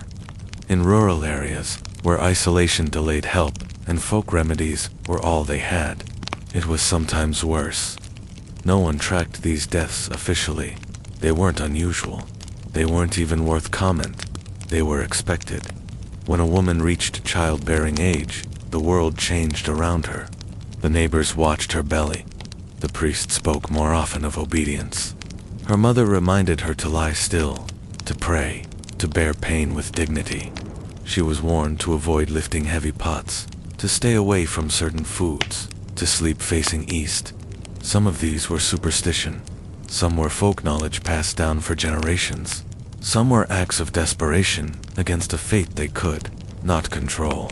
Once pregnant, her work did not lessen. She hauled water with swollen ankles. She carted wool with an aching back. She gave birth in the same place she slept. On straw she'd mended herself, surrounded by the same people she fed daily. If she had a husband, he might be near but rarely in the room. Most fathers were not witnesses to birth. They heard it from the other side of the wall or from down the lane. They waited for the outcome, not the process. A good midwife could save her. A bad one could doom her. But even the best midwife could not undo a torn uterus, or a stuck child, or blood that wouldn't clot. There were no surgical options. There were no transfusions. The only tools were linen, wine, and hands. In some cases, when the child died inside and would not pass, the mother was doomed unless a priest or licensed physician could be found to attempt a rare and terrible procedure, usually dismemberment, of the fetus inside the womb, done with long hooks and rods. Few women survived such efforts. Even fewer forgave the world that made them necessary. And yet, society saw childbirth not as horror, but as duty. It was not a sacrifice. It was a function. The pain was noble. The deaths were necessary, because the world needed workers, soldiers, sons. Every body brought into the world was worth a woman, sometimes two. But women did not always agree.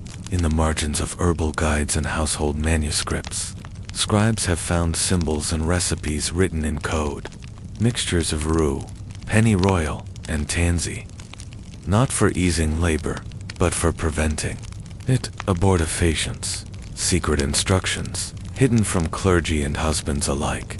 No explanations, no guarantees, just knowledge passed from hand to hand, a quiet resistance. These were dangerous, not just in content, but in consequence. A woman caught using such herbs could be accused of murder. A healer prescribing them could be hanged, drowned, or burned. But they existed because some women chose death over another birth, or, more quietly, chose emptiness over another risk. No records remain of their decisions, only traces in fading ink. But for most, there was no such choice. Once the child was born, if the mother lived, the work began anew. Nursing, feeding, swaddling, keeping the baby warm through long winter nights.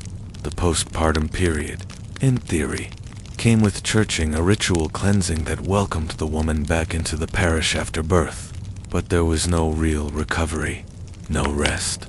Within days, she was back to hauling, cooking, scrubbing, her belly still soft, her legs still trembling.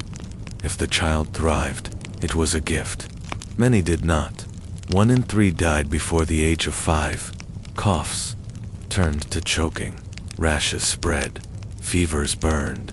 There were no vaccines, no understanding of bacteria. Mothers buried tiny bodies, wrapped in linen, often in silence. There were no headstones for infants, sometimes not even names. And when the next pregnancy came, there was no pause. Some women gave birth 10, 15 times.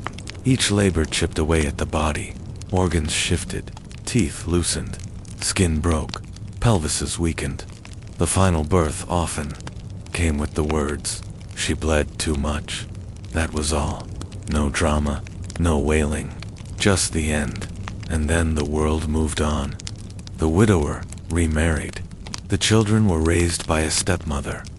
The midwife prepared the next woman. The straw was changed. The fire rebuilt. The cradle reused. But not every woman faded quietly. There were voices, though faint, of those who bore witness. In the 15th century, a nun named Sister Heloise wrote in a letter, "We pray for the women who die between the cries. We light candles for those whose names are not recorded." Another, a midwife named Lucia, was quoted in a court record saying, "They tell us the pain is our price, but I have seen more pain than the devil himself would demand." These women saw what history did not write. They saw strength and terror and the breaking of flesh for the sake of others. They saw heroism that was never sung about, because a woman who died in childbirth was not considered brave. She was fulfilling her role, but we know better. She was more than a vessel. She was more than a statistic. She was a life, ended too soon, in service of something no one asked her to question. And, for every woman who screamed into the straw and left only silence behind, we remember. You could tell what a woman was by what she wore, not just who she was, her class, her wealth, her occupation, but what she was allowed to be. Her dress was her definition, her boundaries, and her confession. In the medieval world, where literacy was rare and speech was policed, fabric spoke instead. And for women, especially, it spoke with dangerous clarity. A hem too long might mean she was trying to seem richer than she was. A veil too short could suggest she lacked modesty. A color too bright, or a trim too fine, and suddenly she was suspected of vanity, deceit, or worse. A woman's clothes were watched as closely as her behavior, because to wear something wrong, too bold, too fine, too loose, too low was not just a mistake. It was a threat. In some places, laws were written to keep women in their place by dressing them in it. These were called sumptuary laws. From England to France to the Italian city-states, they appeared in waves during the Middle Ages, often after moments of plague, war, or economic change. They were meant to preserve order too, make sure the poor looked poor and the rich looked rich. But they struck hardest at women. A woman in Florence, for example, might be fined for wearing a silk belt if she wasn't married to a man of sufficient income. A widow in Norwich might be banned from wearing red shoes, considered a luxury reserved for wives of knights. A merchant's daughter who wore fur could be accused of pretending to nobility. The goal was clarity. Everyone should be immediately recognizable by their garments. To blur those lines was to invite suspicion and read. Red was one of the most contested colors of all. It was the color of wealth dyed with costly madder root, or imported Kermes insects, both expensive and labor-intensive to produce. But it was also the color of passion, of lust, of the Magdalene. Red, on the body of a man, could signal power. On a woman, it suggested danger. A married woman in red might be seen as bold. A single woman in red as scandalous. A prostitute expected. In many towns, women who sold sex were required to wear certain colors, including yellow, green, or red, sometimes in bands on their sleeves, sometimes as full gowns, sometimes only on feast days, when the difference between respectable and shamed had to be made visible. These markers were meant to signal availability, impurity, and shame. They also made these women targets, but to not wear the assigned dress could lead to arrest, or worse. For women of higher status, clothing was equally treacherous. A noblewoman had to be adorned, but not flashy. Her dress had to convey her husband's wealth, but not her own ambition. Too much embroidery might make her look vain. Too much jewelry, and she risked envy or accusations of witchcraft. In courts across Europe, women were judged in whispers and glances. Even a loose bodice or jeweled belt could become court gossip. Clothing wasn't just appearance. It was testimony. The layers mattered. Underthings of linen, outer layers of wool or silk, surcoats edged with fur or brocade. A proper woman might wear 3, 4, even 5 layers in winter each, with their own meaning. The fabric itself spoke. Rough wool for peasants, dyed worsted for merchants, velvet and satin for nobility. Thread count was not a number, but a signal. If a peasant girl appeared in even middling fabric, people noticed, and they remembered. Peasant women often made their own clothes, stitching late at night after labor in the fields. They dyed what they could with plants from the hedgerows, skinned for yellow, wove for blue. But the colors were pale, often uneven. A well-dyed tunic was rare. When a village girl wore one, questions followed. Did she steal it? Was she selling herself? Was she hiding a secret marriage? To walk into a church wearing the wrong cloth could mean being turned away. To appear in court in colors too fine could sway a verdict. Women were taught early that fashion was not freedom, it was a tightrope. The church added its weight, preaching that women's adornment tempted men and invited sin. Sermons condemned painted faces, beaded hoods, scented oils. Some monasteries even banned women with elaborate braids from entering at all. The logic was simple and cruel. If men lusted, it was women's fault, and their clothes were the evidence. Still, women found ways to subvert. In some towns, girls gathered on feast days to exchange clothing in protest. They wore borrowed shawls or hats from other classes, danced in the streets, mocked the wealthy. These acts were usually short-lived, followed by fines or beatings.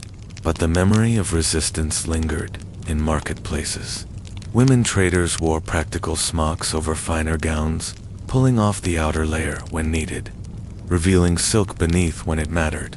In cities like Bruges or Paris, some women made fortunes through textile work and dressed as richly as men, but they walked carefully. A mistake in clothing could undo a career, and even among nuns, women removed from the world, clothing remained a signal. Some orders allowed only undyed wool, others wore black, gray, or blue. A nun who altered her habit without permission could be whipped. One who secretly wore jewelry beneath it might be expelled. And yet, records survive of abbesses who ordered elaborate embroidery, of sisters who took pride in well-mended veils, because even in silence, even in cloister, clothing whispered. It said, "I am here, I exist, I choose what to wear, even when I have no choice." The language of thread was not always spoken aloud, but it was heard, again and again. So what did it mean then, to wear red? To walk into the village square with a dress the color of blood and fire?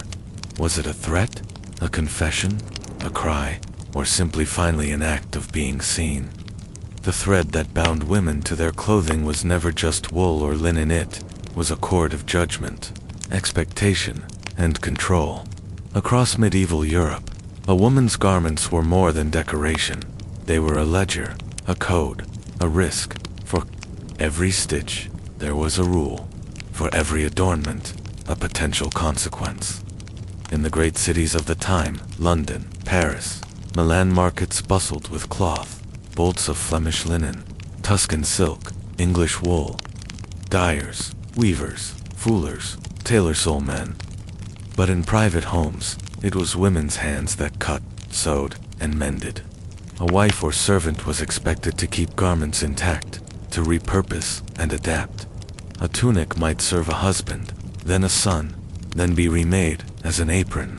Women's garments fared worse, torn by labor, stretched by pregnancy, stained by the hidden work of care. And yet, Clothing was never purely utilitarian. Even the poorest women sought beauty. A colored kerchief, a stitched pattern at the edge of a sleeve, a bead sewn onto a neckline. These touches did not escape notice. They signaled pride, and pride in a woman was dangerous. Sumptuary laws turned beauty into a liability. In France, a 14th century decree prohibited women not married to knights or above from wearing girdles of gold or silver. In England, the 1363 statutes under Edward III forbade laborers' wives from wearing any fur, silk, or embroidered cloth. In Italy, especially Florence and Venice, the laws became exacting, regulating sleeve length, jewel size, even the number of rings permitted on a woman's fingers. These laws did not merely reinforce class. They controlled women's movement through society. A man might rise in status and dress accordingly. A woman, even if wealthy by trade or birth, was scrutinized for dressing above her station. The implication was clear. A woman's identity was fixed. She could not shift it by marriage, ambition, or merit. Her hemline knew her place, and if she dared ignore it, punishment followed. Fines were common, but public humiliation was not rare. A woman caught wearing forbidden clothing might be paraded through the streets, forced to wear the garment inside out, or have it confiscated.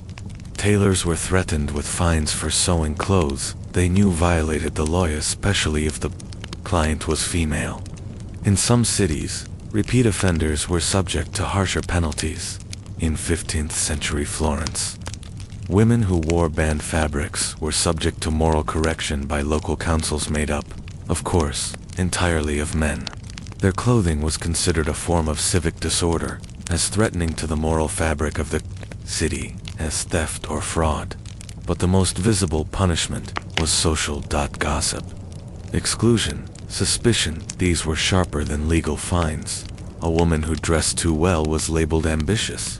A servant in fine garb was accused of stealing or seduction. A tradeswoman in a velvet hood became a suspect in her own success. Reputation hung by a thread, and once lost, it rarely returned. At the same time, for some women, clothing was a weapon. Merchants' wives, whose husbands traveled or traded, often managed their households, businesses, and accounts. Their dress was both a sign of responsibility and a shield. A well-clad woman might be safer on the street, assumed to be under male protection. A poorly dressed one, even if wealthy, was vulnerable to insult, or worse. In towns like Ghent and Bruges, widows of weavers often wore the cloaks of their late husbands, signaling authority in the guild workshops. Though denied formal membership, they operated looms, managed apprentices, and sold goods. Their dress said what their names could not, that they held the work, and they knew how it was done. The line between defiance and necessity blurred. In the countryside, garments were simpler, but no less fraught. A milkmaid in a dyed apron might be chastised for extravagance. A shepherdess who tied her skirts above the knee for work could be accused of indecency, and yet function demanded it. Mud, animals, windall required adaptation. Women navigated these contradictions daily. Even religious dress was not free from judgment. Widows were expected to don mourning dark colors, plain fabrics for months or years. Failing to do so invited accusations of coldness or even wickedness. But for many, mourning garb was unaffordable. Black dyes were expensive, so they wore their oldest dress instead. Sometimes this passed, sometimes it didn't. In convents, the habit erased vanity in theory, but in practice, distinctions endured. Wealthier nuns wore finer wool. Abbesses might permit lace or ribbon. A novice who embroidered her own sleeve too finely could be rebuked. The ideal was humility.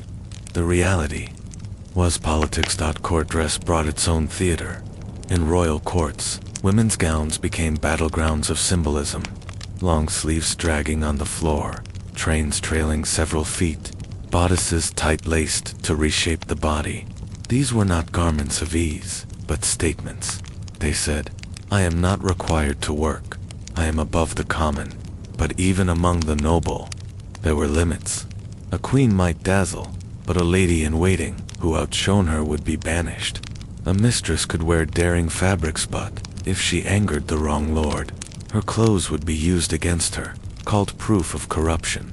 And yet, there were moments when clothing reclaimed dignity, when a washerwoman saved two by a red cloak for feast days, when a weaver's daughter sewed her own wedding dress with every ounce of pride she owned, when a widow wore her late husband's tunic to the fields, not to provoke, but to endure.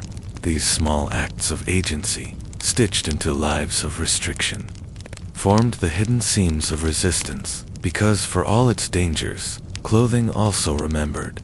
The embroidery on a bodice carried a mother's hand. A shawl worn by 3 generations wrapped history around the shoulders. A stitched name inside a cuff defied invisibility. Women preserved their legacies in thread when ink was denied to them. Even today, fragments of their lives remain, buttons unearthed in old wells, pins lost in cottage floors, bits of hem caught in the wood of ancient doors. Small things, overlooked, but they spoke, then and now. They said, "I was here, I lived, I chose what I wore, and even if the world judged me, I refused to be silent." There was a girl in Flanders, her name forgotten, but her story recorded, who wore a red sash to a saint's festival in 1427. It wasn't silk, it wasn't even dyed madder, but it was bright, and it stood out against the brown of her smock. The town reeve questioned her, and she said it was her mother's before her, passed down since her birth. She said it was not a sign of wealth, only a token. He'd find her anyway. What did she feel, standing in front of the town officials? Shame? Rage? Or simply the dull resignation that no matter how she explained herself, the color would speak louder, because red was louder than any woman's voice. For centuries, red worn by women has flickered through history as both condemnation and courage. To wear red was to risk, to be seen, and in a world where a woman's power was supposed to be quiet, domestic, and dim, that visibility was dangerous. But many chose it anyway. They chose it despite the laws, the fines, the narrowed eyes in the chapel pews, because sometimes the thread in their hands was the only tool they had to speak. In cities like Bologna and Avignon, some women who worked in the dyeing trades kept scraps of their own, experimenting with color when no one watched. They dyed underskirts and lining cloth pieces, never meant to be seen, but they knew they were wearing them. A crimson ribbon stitched to the hem of a plain gown, a streak of scarlet on the inside of a cloak collar, hidden fire beneath a public face. Among washerwomen and alewives, color became quiet protest. Work was hard, the pay poor, the reputation often cruel.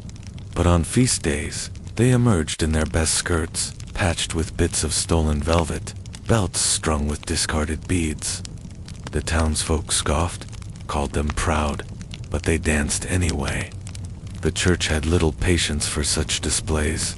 Friars preached against vanity, blaming women's clothing for men's sins. They said that hell had ribbons and combs scattered on its floor, remnants of women who chose adornment over obedience. But they never stopped the sewing. In monasteries and convents, the same tension simmered. Rules forbade extravagance, but in wealthier houses, sisters competed quietly.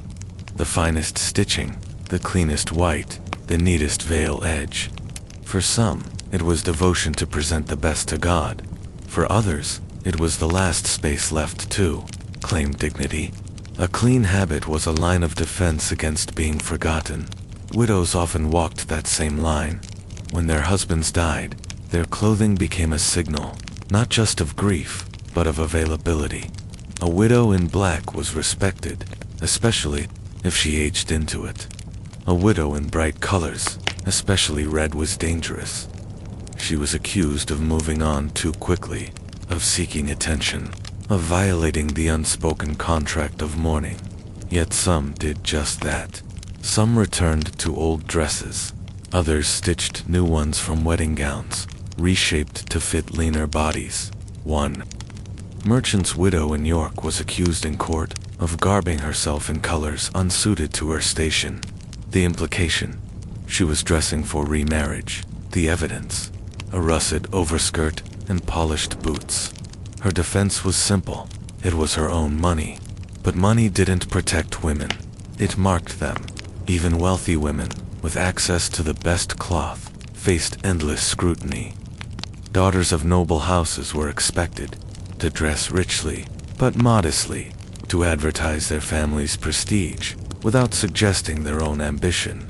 Too plain, and she risked looking pious to the point of oddity. Too bold, and she was a harlot. There was no winning, only balancing. These women learned to use fashion as a political tool. Queens especially. Eleanor of Castile, in the 13th century, popularized a style of close-fitting gowns that set off debates for decades. Critics said they revealed too much, but her supporters saw them as elegance, power made visible. Isabella of France, known for her defiant return to England and seizure of the throne, often dressed in heavily jeweled velvet, a visual declaration that she would not be dismissed. But for every royal, there were thousands of women whose fashion statements were seen only in passing: a bright braid, a flash of silk, a bit of gold work on a cuff. They walked streets, markets, fields. They met glances with silence, but their clothing spoke, because thread remembered. A girl's dress passed to her sister, a red scarf tucked into a dowry chest, a pair of embroidered gloves saved for marriage. These things told stories long after the women were gone. Fabric frayed, color faded, but the meaning stayed. Today, in museum drawers and monastery archives, bits of these lives remain. Textile fragments dug from wells, torn sleeves found between floorboards, dyed linen from grave sites, still bearing the shape of a body. They are not beautiful, but they are brave. They tell us that in a world where women were told to be quiet, their clothing spoke volumes. That to wear red, or silk, or anything not permitted, was not always vanity. Sometimes it was survival, sometimes defiance, sometimes joy. A thread, stitched carefully into a hem, a choice, made in silence. A woman, standing in the light, and in that moment being seen. You will not find them in the histories. Not often. Not where it counts. Their names were rarely carved into stone or recorded beside kings and bishops. But if you look closely, you can see their work. The loop of a letter in a worn manuscript, slightly smaller than the scribe before it. A change in ink, a margin note, a shaky but deliberate hand correcting Latin scripture. You can see them in the silence between pages. Women, writing when they shouldn't have. In medieval Europe, writing was power. The power to preserve, to interpret, to define what mattered and what didn't. And that power was guarded. Monasteries were the centers of literacy scriptoria, where monks hunched over desks, copying sacred texts by candlelight. Officially, this was a man's world. And yet, tucked away in convents and households, women wrote. They wrote in secret. They wrote in shadows. Sometimes they wrote because they were permitted nuns, transcribing prayer books, noblewomen maintaining estate, records. More often, they wrote in defiance. A daughter taught by a kind tutor, scribbling verses by night. A mother recording births and deaths in the blank leaves of a psalter. A nun slipping her own voice into the margins of a copied text. They weren't supposed to, but they did. The reasons were many. For some, it was devotion. Writing was prayer, made physical. Hildegard of Bingen, the 12th century abbess and mystic, wrote theological treatises, scientific observations, letters, and music. Her visions recorded and illustrated were declared divinely inspired, which allowed her to speak when most women could not. Her exception proved the rule. She was not permitted because she was a woman, but because she was seen as something beyond that. Most writing women were not seen at all. In the convents, literacy was uneven. Some orders encouraged reading, even writing, especially for devotional purposes. Others strictly limited it. A literate nun was a risk. She might interpret scripture for herself. She might record her own thoughts. She might question, but still they learned. Elders taught novices in whispered lessons. Psalms were copied, not always understood. Alphabets were traced into wax tablets, scratched out and drawn again. Mistakes were punished, but mistakes were how they learned. A few rose to prominence. Herod of Landsberg compiled the Hortus Deliciarum, an illustrated encyclopedia of knowledge for the women of her abbey. It was both beautiful and bold. She didn't just transcribe, she created. Drew explained. Her work was later destroyed in war, but copies survive. Through them, her voice persists. Other women wrote closer to the bone. In scattered manuscripts across Europe, marginal notes appear in female hands, prayers, records, scraps of poetry. Some are simply names. I, Ellsworth, wrote this. Others are more urgent. One, written in Middle English beside a calendar of saints, reads, "Pray for my son, who is lost." Another, "He hits me, still I pray." These were not official histories, but they were real. Some women wrote fiction. Christine de Pizan, writing in early 15th century France, composed the Book of the City of Ladies, defending women against the slanders of male authors. She created an allegorical city, populated entirely by virtuous, wise, and powerful women from history and myth. It was radical. She wrote not just for herself, but for other women. She addressed their broke it. But Christine was rare. She had a father who educated her, a husband who respected her mind, and the means to support herself when widowed. Most women who wrote had none of these things. They borrowed tools, scraped ink from old pots, wrote on scraps of discarded parchment, or even wooden boards. Their hands ached, their eyesight dimmed, but they wrote, and it was not always safe. A woman caught writing something deemed inappropriate, a love poem, a critique of a priest, a recipe that edged into magic could face consequences. At best, her work would be destroyed. At worst, she could be accused of heresy or witchcraft. Writing was not just ink on page. It was intent, and for women, intent was always suspect. Yet some persisted. In households, women kept records. They documented debts, births, weather, planting seasons. They wrote letters, often with more care and eloquence than their husbands. They taught children their letters before sending them to tutors.